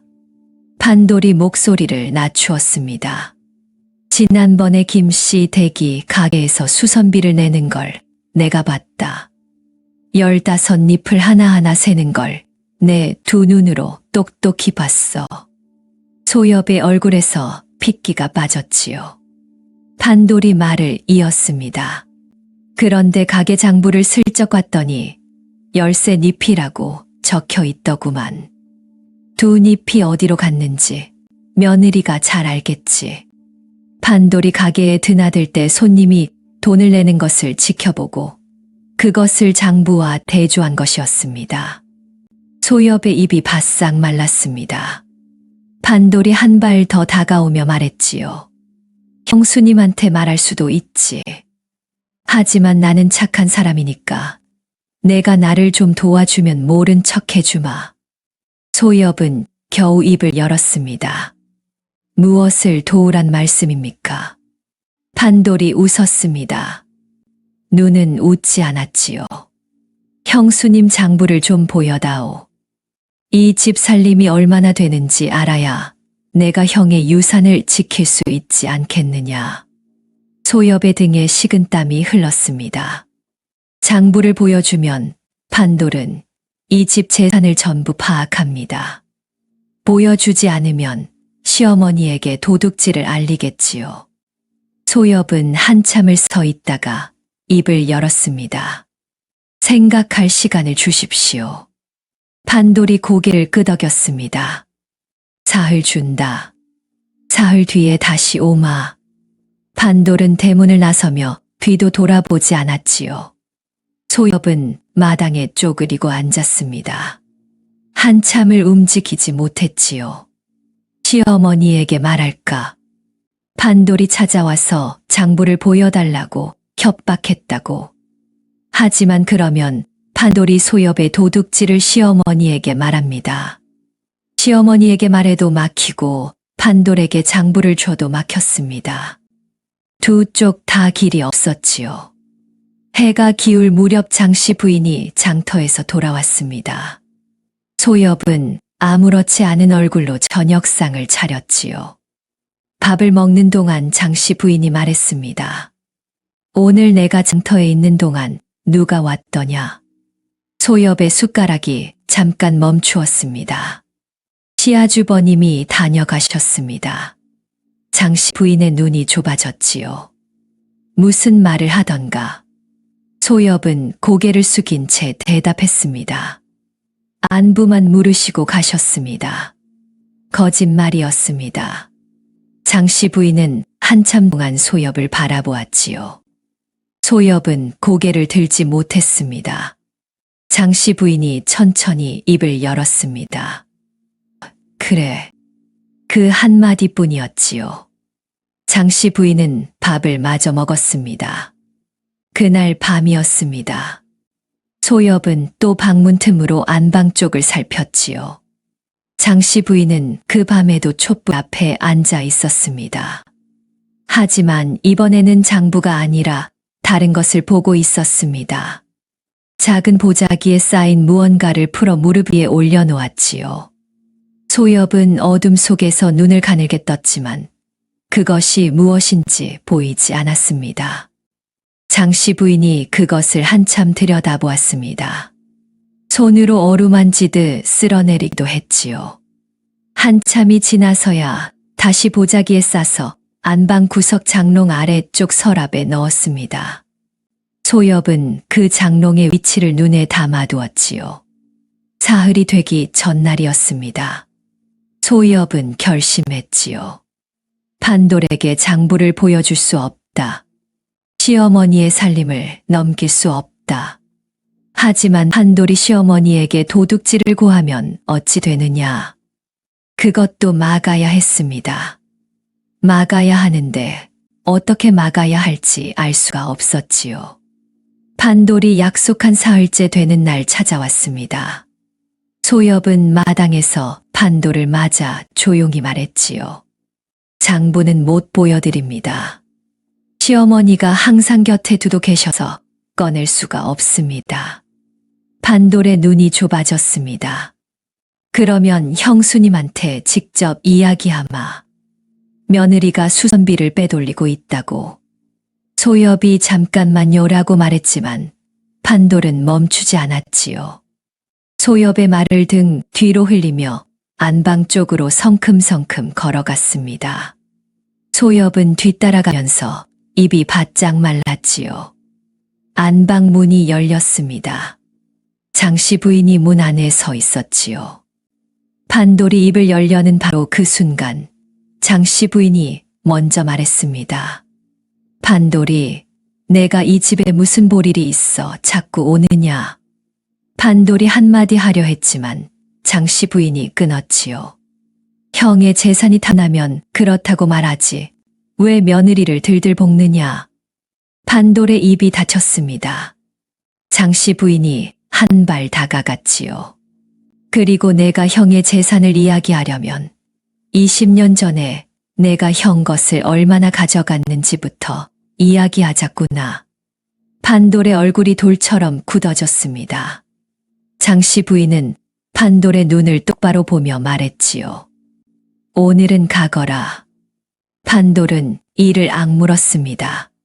한마디도 받아치지 못하고 몸을 돌렸지요. 대문을 나서면서 소엽을 흘겨보았습니다. 그 눈빛에 도끼가 서려 있었지요. 판돌이 나간 뒤 장씨 부인은 소엽에게 아무 말도 하지 않았습니다. 판돌이 소엽에게 무엇을 요구했는지 묻지도 않았지요. 소엽은 이상했습니다. 시어머니는 판돌의 말을 들어보지도 않고 쫓아냈지요. 판돌이 무슨 말을 하려 했는지 궁금하지도 않은 듯 했습니다. 그리고 시어머니가 꺼낸 20년 전이라는 말이 마음에 걸렸지요. 며칠 뒤 소엽은 장터에 나갔다가 돌아오는 길이었습니다. 장터 어귀에서 사람들이 웅성거리고 있었지요. 소엽이 발걸음을 빨리해 다가가 보니 아버지, 복만이 길바닥에 쓰러져 있었습니다. 짐을 옮기다가 허리가 완전히 나간 것이었지요. 소엽은 달려갔습니다. 아버지, 복만의 등을 잡고 일으키려 했지요. 복만이 고개를 들어 소엽을 보았습니다. 왜 여기 있느냐? 소엽이 일어나셔야지요 라고 했지만 복만은 몸을 움직이지 못했습니다. 소엽은 아버지 옆에 무릎을 꿇고 등을 받쳐 겨우 일으켰지요. 복만은 소엽에게 기댄 채 이를 악물었습니다. 가라. 내가 알아서 한다. 소엽은 듣지 않았지요. 아버지를 부축해서 장터 한쪽 그늘로 데려가 앉혔습니다. 물을 떠다 줬지요. 복만은 물을 마시면서도 소엽을 보지 않았습니다. 시댁에 가라. 여기서 이러면 안 된다. 소엽은 아버지가 스스로 앉을 수 있는 것을 확인하고 나서야 일어섰지요. 돌아서는데 눈물이 나왔습니다. 소엽은 닦지 않고 걸었지요. 장터를 빠져나오는데 길 건너편에서 장씨 부인이 걸어가고 있는 것이 보였습니다. 장씨 부인은 소엽 쪽을 보지 않았지요. 소엽은 멈칫했습니다. 시어머니가 장터에 있었습니다. 소엽이 아버지를 부축하는 것을 보았을까. 소엽은 시어머니의 뒷모습을 바라보며 가슴이 서늘해졌지요. 시댁으로 돌아와도 장씨 부인은 장터 이야기를 꺼내지 않았습니다. 저녁상을 먹으면서도 바느질을 하면서도 소엽에게 아무것도 묻지 않았지요. 그날 밤 소엽은 친정에 들렀습니다. 어머니에게 아버지 상태를 물으러 간 것이었지요. 어머니가 말했습니다. 오늘 장터에서 쓰러졌는데 내가 물을 떠다 줬다며? 아버지가 말하더라. 소엽은 고개를 끄덕였지요. 어머니가 목소리를 낮추어 말했습니다. 시댁 어른한테 패 끼치면 안 된다. 아버지 일은 아버지가 알아서 하신다. 소엽은 네라고 대답했습니다. 하지만 속으로는 울고 있었지요. 판돌이 장씨 부인에게 쫓겨난 뒤로 한동안 모습을 보이지 않았습니다. 대문 앞을 기웃거리는 것도 장터에서 마주치는 것도 없었지요. 하지만 판돌은 포기한 사람이 아니었습니다. 판돌이 다시 나타난 것은 장씨 부인이 기침이 심해져 며칠째 방에서 나오지 못하게 된 뒤였습니다. 가을 바람이 불기 시작하면서 장씨 부인의 기침이 잦아졌지요. 처음에는 가게에 나와 일하다가 기침을 했습니다. 이틀째에는 기침이 멈추지 않아 가게 문을 일찍 닫았지요. 사흘째에는 안방에서 나오지 못했습니다. 가게 일은 전부 소엽의 몫이 되었지요. 손님을 맡고 수선일감을 받고 삭슬 치르고 장부를 적었습니다. 그 틈을 판돌이 파고들었습니다. 어느 날 가게 문이 열리더니 판돌이 들어섰지요. 가게 안을 둘러보았습니다. 소엽 혼자 바느질감을 펼쳐놓고 앉아있는 것을 확인하고는 안으로 성큼 들어왔습니다. 형수님이 편찮으시다며 내가 도와주러 왔다. 소엽은 바늘을 멈추고 일어섰습니다. 괜찮습니다. 혼자 할 수 있습니다. 하지만 판돌은 소엽의 말을 듣는 둥 마는 둥 이미 가게 구석에 자리를 잡고 앉아 있었지요.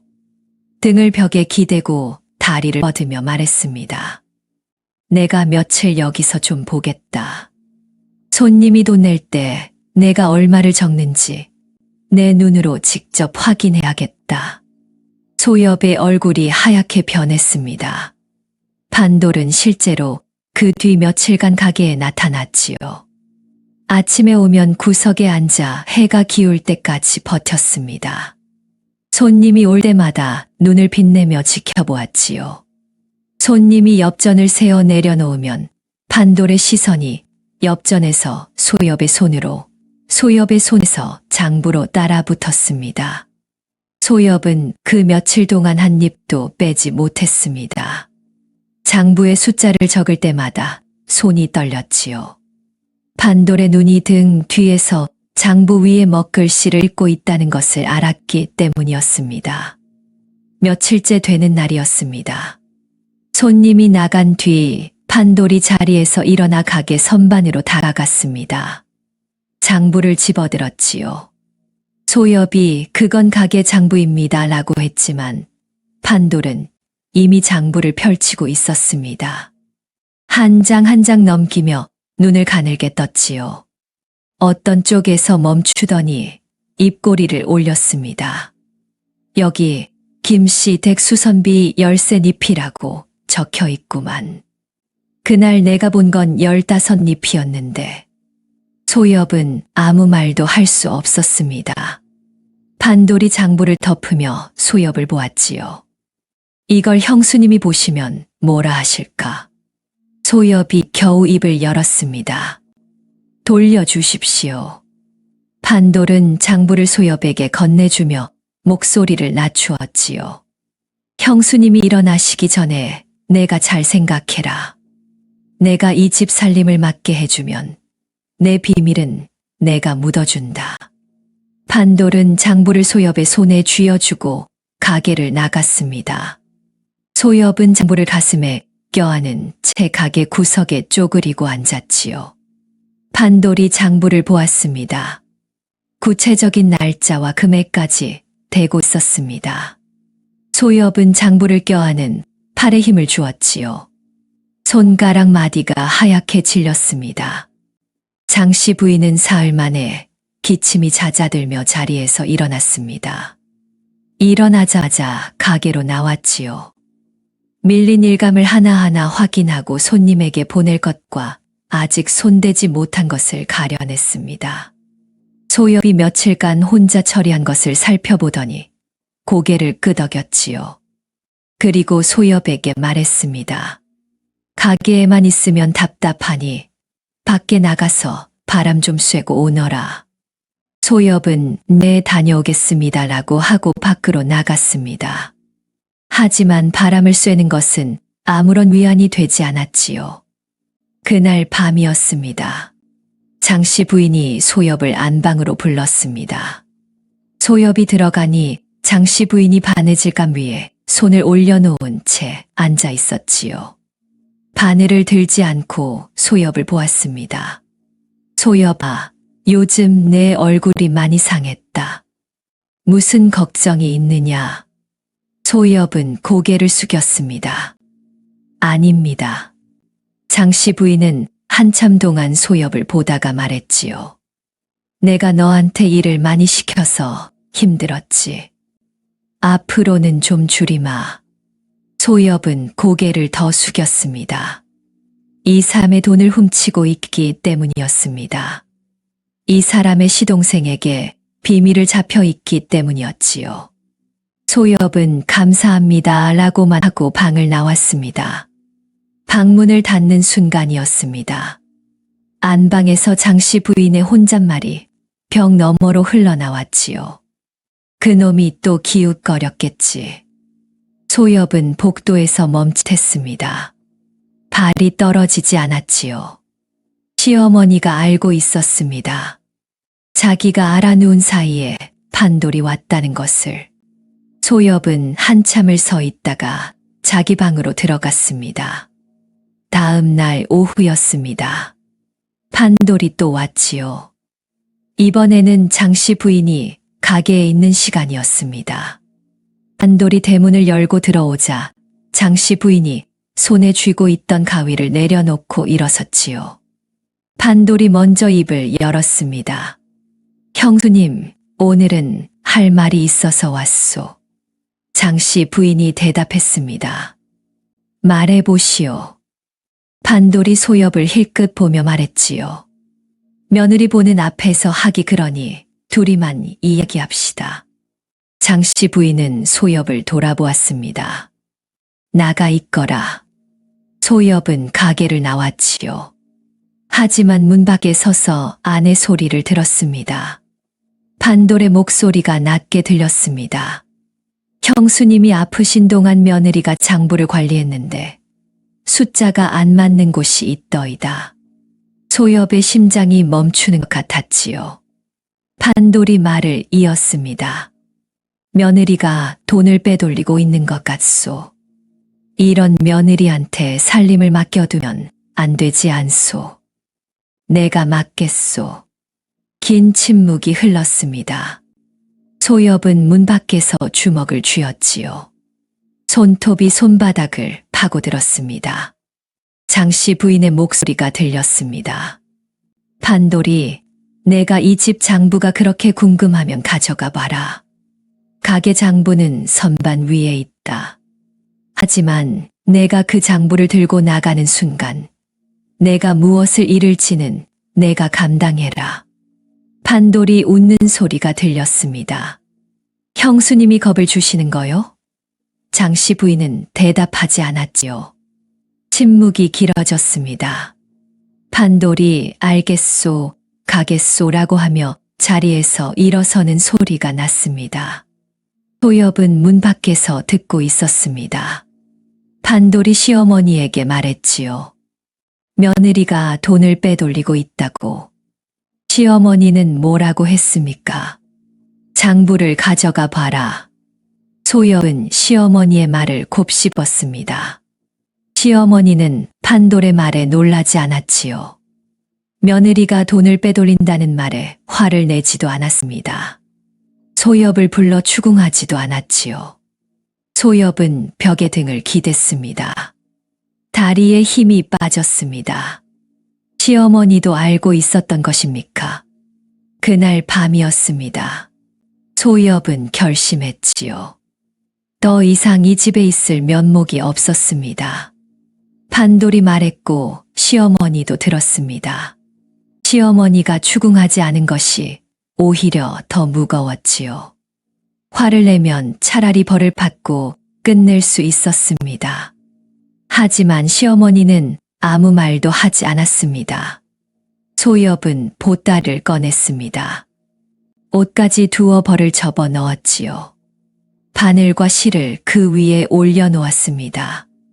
그것뿐이었습니다. 이 집에 온 뒤로 가진 것이 그것밖에 없었지요. 소엽은 보따리를 안고 방바닥에 앉아 있었습니다.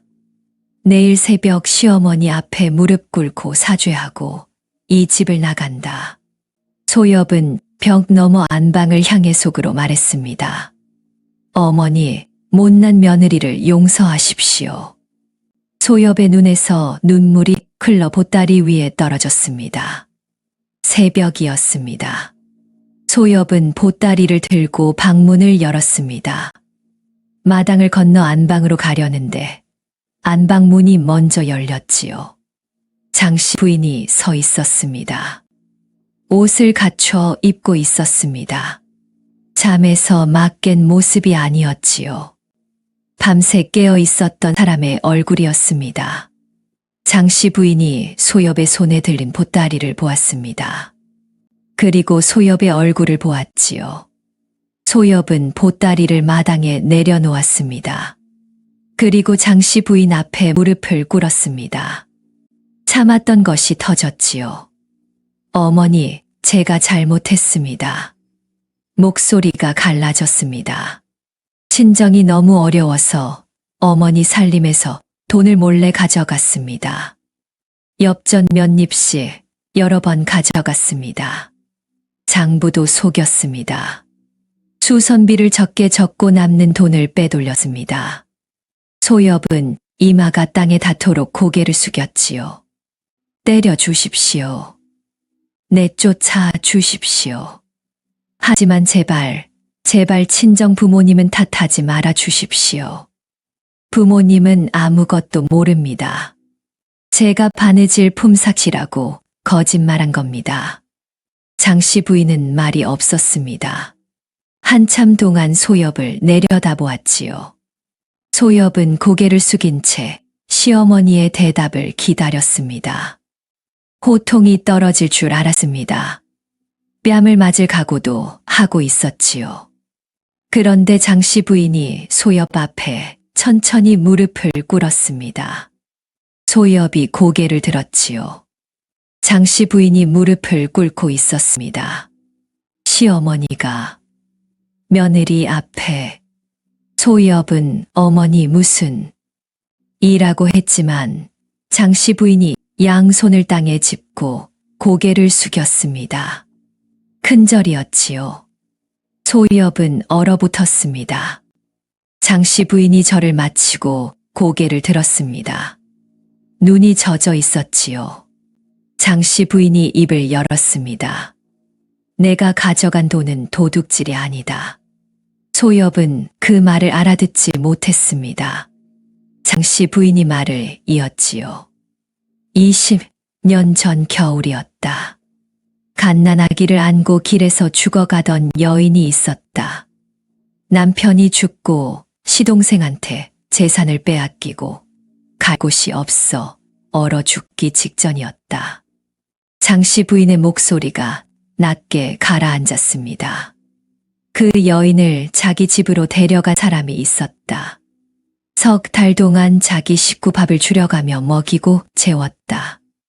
그 남자가 나를 집으로 데려왔고 그 남자의 아내가 자기 젖을 나눠 내 아들을 살렸다. 소엽의 눈이 커졌습니다. 장씨 부인이 소엽의 손을 잡았지요. 그 여인이 나다. 그리고 나를 살린 사람이 내 아버지 복만과 내 어머니다. 소엽의 입에서 소리가 나오지 않았습니다. 장씨 부인이 말을 이었습니다. 나는 그 뒤로 2번이나 은혜를 갚으러 갔다. 첫 번째는 내가 삿바느질로 자리를 잡은 뒤였다. 쌀과 엽전을 보자기에 싸들고 내 아버지를 찾아갔다. 장씨 부인의 목소리가 떨렸지요. 내 아버지는 나를 바로 못 알아보셨다.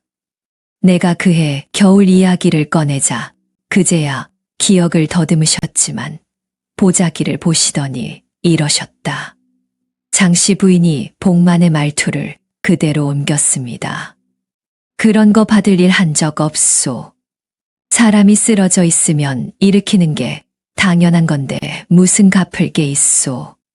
그리고 문을 닫으셨다. 장씨 부인이 숨을 골랐지요. 2번째는 사람을 시켜 보냈다. 내 어머니가 이러셨다. 우리가 언제 이웃한테 이런 걸 받았소. 보자기째 돌려보내셨다. 직접 가도 안 받으셨고 사람을 시켜도 안 받으셨다. 장씨 부인이 고개를 저었습니다. 내 부모님은 은혜를 은혜라고 생각을 안 하시는 분들이다. 사람을 살려놓고도 당연한 일이라고 하시는 분들이다. 그러니 갚을 틈이 없었다. 장씨 부인이 소엽의 손을 꽉 쥐었지요. 그래서 내 아버지가 모르게 갚는 수밖에 없었다. 은인의 딸을 내 며느리로 데려오면 내가 곁에서 갚을 수 있을 거라 생각했다. 소엽은 숨이 막혔습니다. 장씨 부인이 말을 이었지요. 중매쟁이를 넣었다. 혼례 때 내 부모님을 만났지만 세월이 많이 흘러 내 이름도 달라지고 얼굴도 달라져서 못 알아보셨다. 나도 일부러 쓰개 치마를 깊이 쓰고 인사만 짧게 했다. 장씨 부인의 눈에 물기가 차올랐습니다.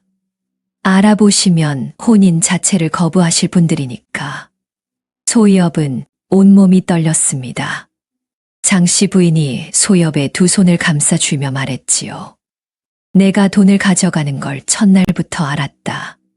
부엌에서 항아리 뚜껑 여는 소리가 들렸다. 소엽은 고개를 떨구었습니다. 장씨 부인이 소엽의 손을 놓지 않았지요. 하지만 멈추라고 하면 내가 다른 방법을 찾지 못할까봐 그랬다. 내가 직접 가져가면 내 아버지도 딸이 주는 거니까 차마 거부를 못 하시지 않느냐. 나는 내가 엽전을 가져가는 걸 처음부터 알고 있었다. 그리고 일부러 모른 척했다.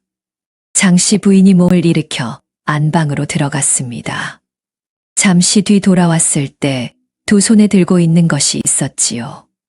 안방 구석 장롱에서 꺼낸 작은 보자기 하나. 그리고 장롱 아래 서랍 뒤쪽 이중벽에서 꺼낸 작은 주머니 하나였습니다. 장씨 부인이 보자기를 풀었습니다.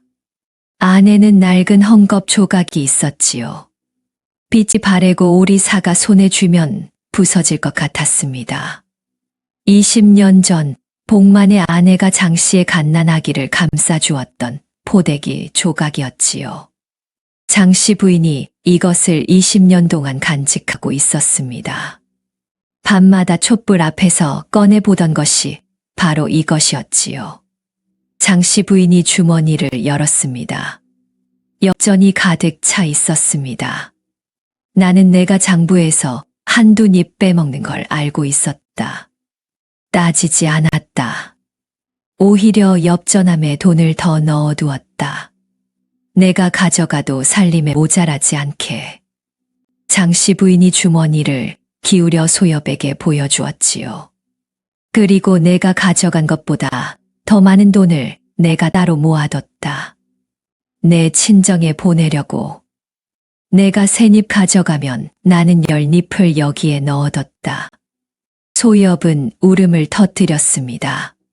자기가 매일 밤 죄책감에 시달리며 빼돌린 그 3입, 2입이 시어머니가 일부러 만들어준 틈이었지요. 항아리에 손을 넣을 때마다 심장이 터질 것 같았고 장부의 거짓 숫자를 적을 때마다 손이 떨렸습니다. 돌아오는 논두길에서 자신을 도둑년이라 불렀습니다. 그 모든 밤이 시어머니가 처음부터 열어둔 길이었지요. 바로 그 순간이었습니다. 대문이 벌컥 열렸습니다.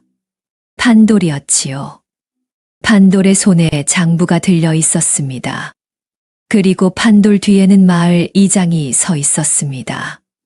판돌이 이장을 데리고 온 것이었지요. 판돌이 소리쳤습니다. 이장님, 이 장부를 보시오.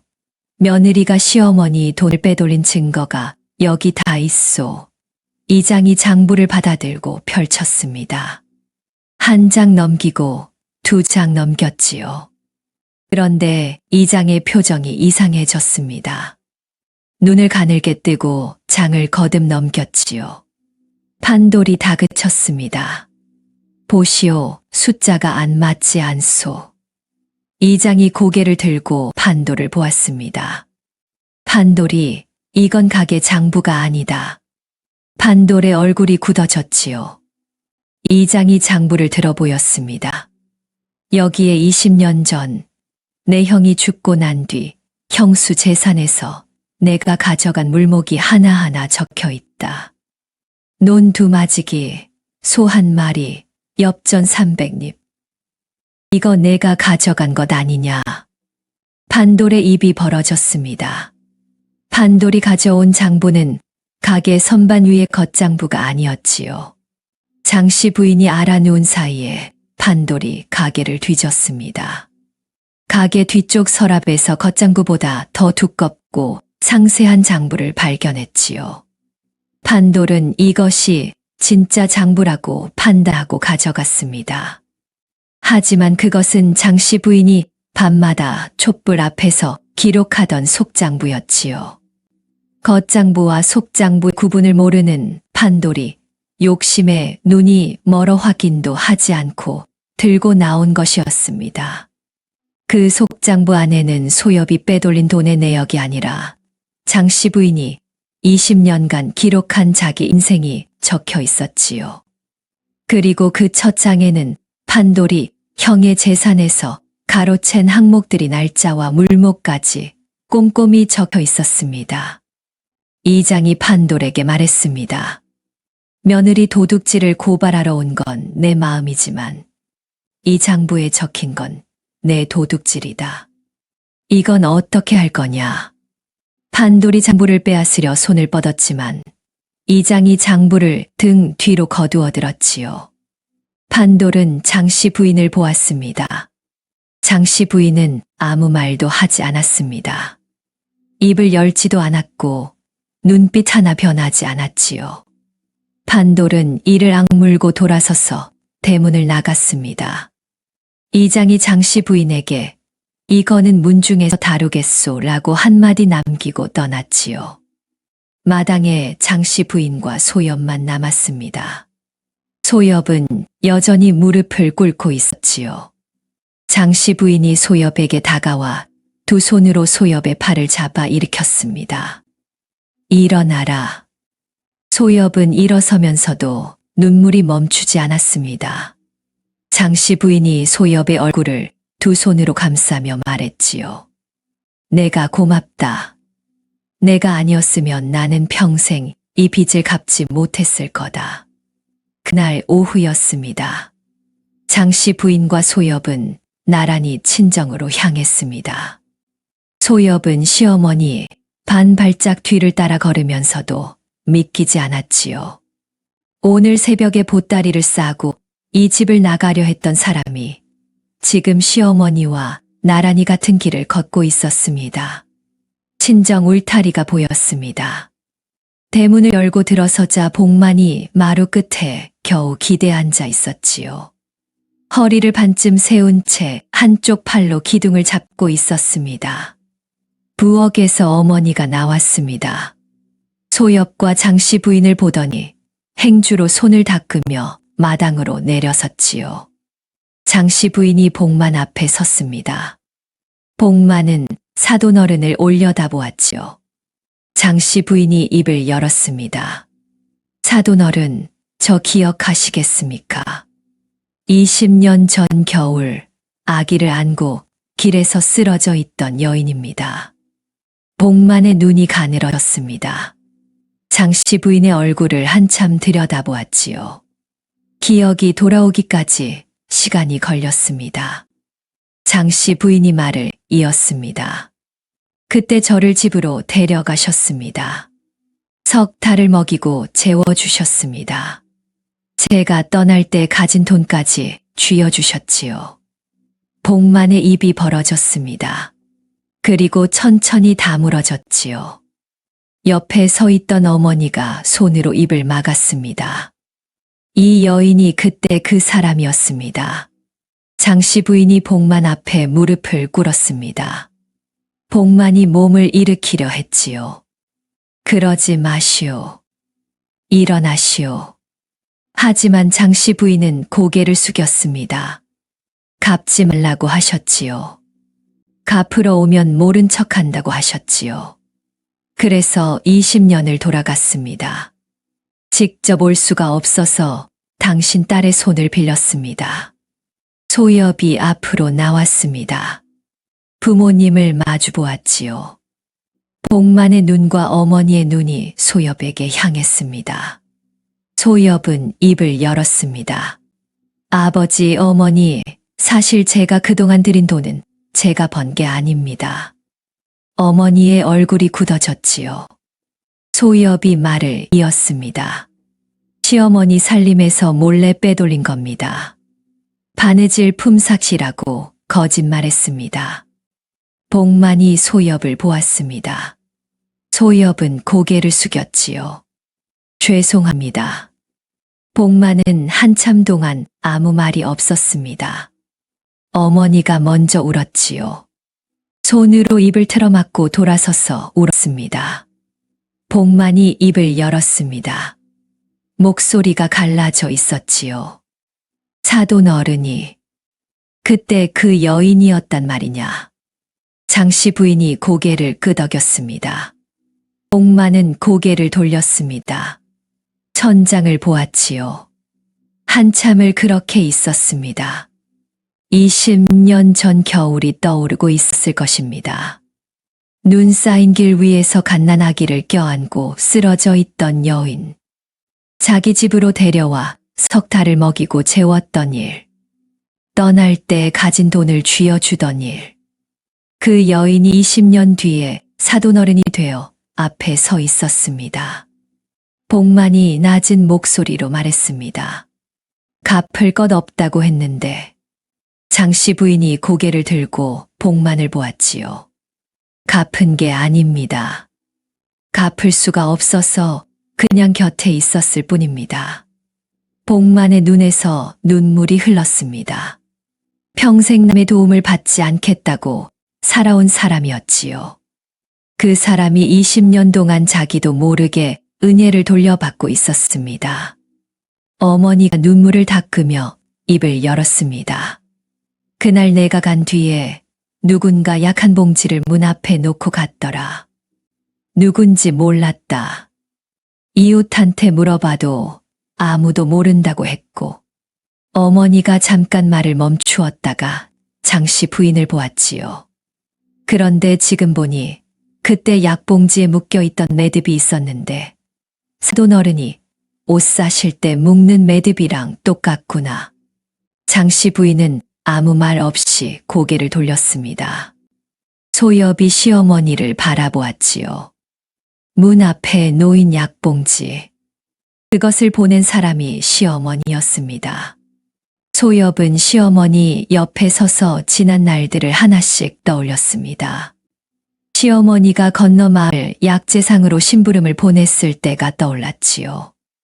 그 길은 친정을 지나가는 길이었습니다. 소엽은 그때 그냥 심부름을 간 것이라고 생각했습니다. 시어머니가 소엽에게 친정에 들을 틈을 만들어준 것이었지요.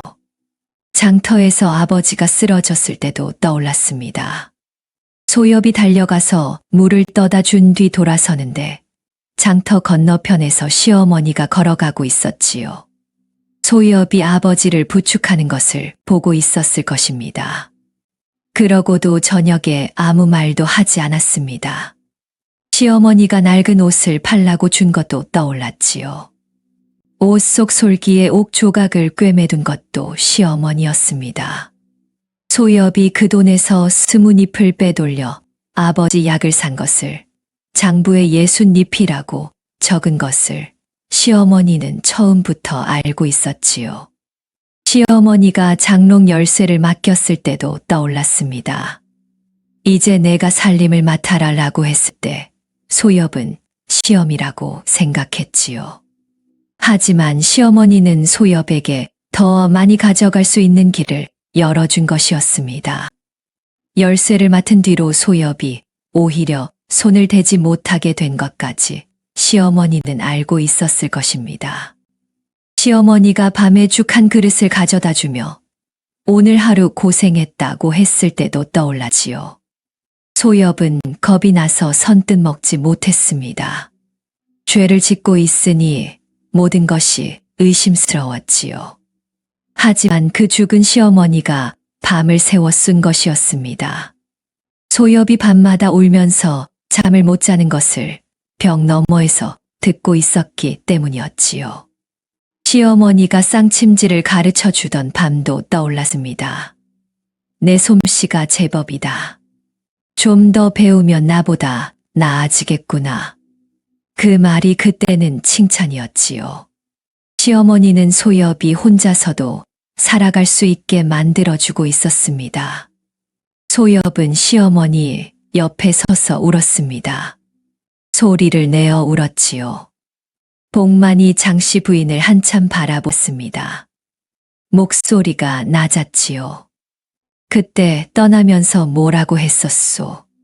장씨 부인이 조용히 대답했습니다. 반드시 갚겠다고 했습니다. 복만이 고개를 끄덕였지요. 잠깐 침묵이 흘렀습니다. 내가 뭐라고 했는지 기억하오? 장씨 부인이 대답했습니다. 갚지 마시오. 갚으러 오면 모른 척하겠소. 그렇게 말씀하셨지요. 복만은 한동안 아무 말도 하지 못했습니다. 그러다 입꼬리가 떨렸지요. 웃음이 새어나왔습니다. 눈에서는 눈물이 흘렀습니다. 웃는 것인지 우는 것인지 알 수 없는 얼굴이었지요. 장씨 부인이 가져온 보따리를 풀었습니다.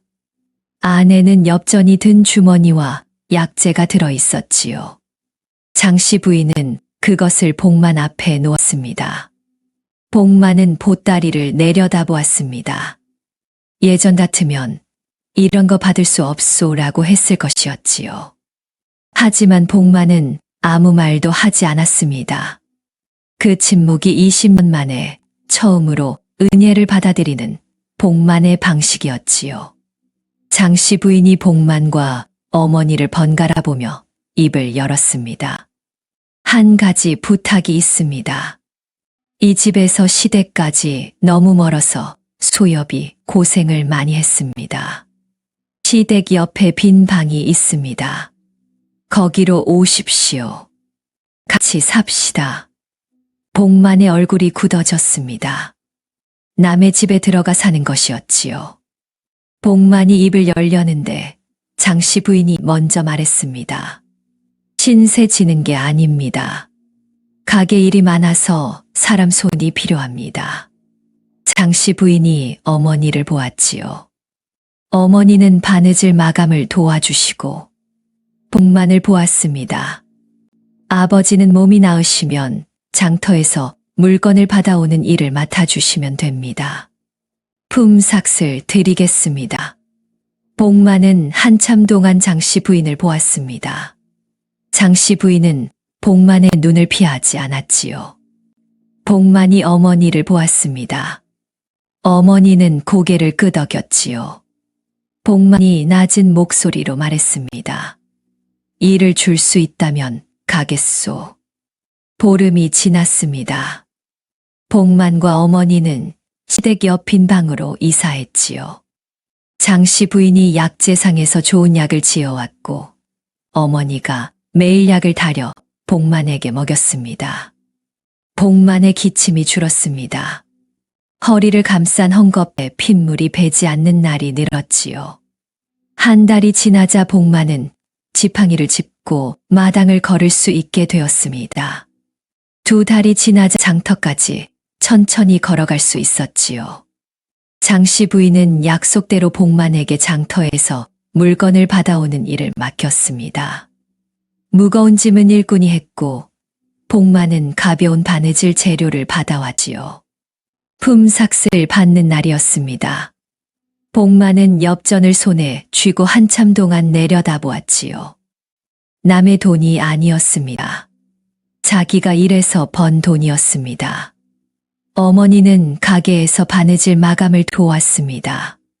손가락이 붓는 날에는 실을 자르고 정리하는 일만 했지요.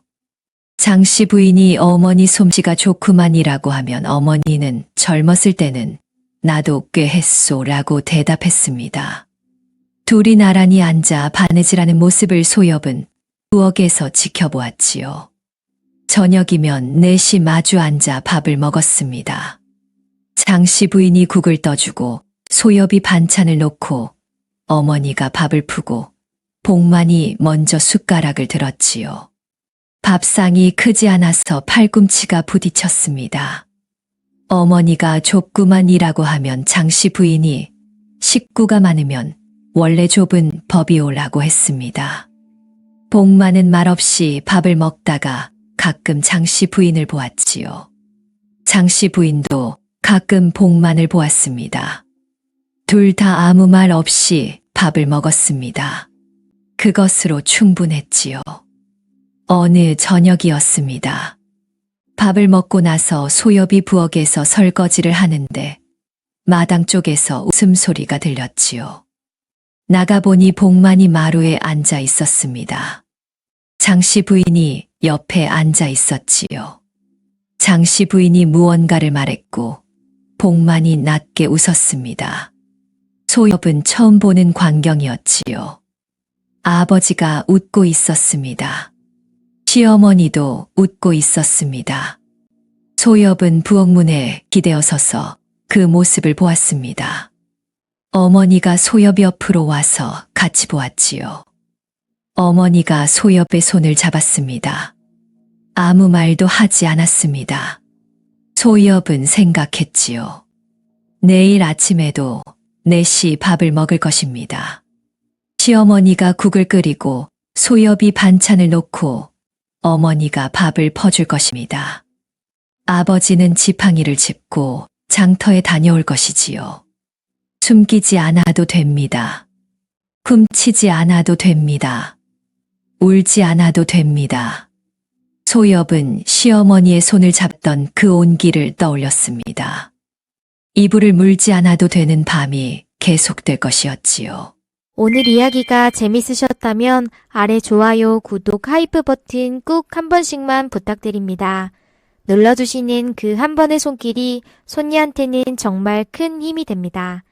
오늘도 함께 해주셔서 감사드리고 다음 이야기에서 또 뵙겠습니다. 항상 건강하세요.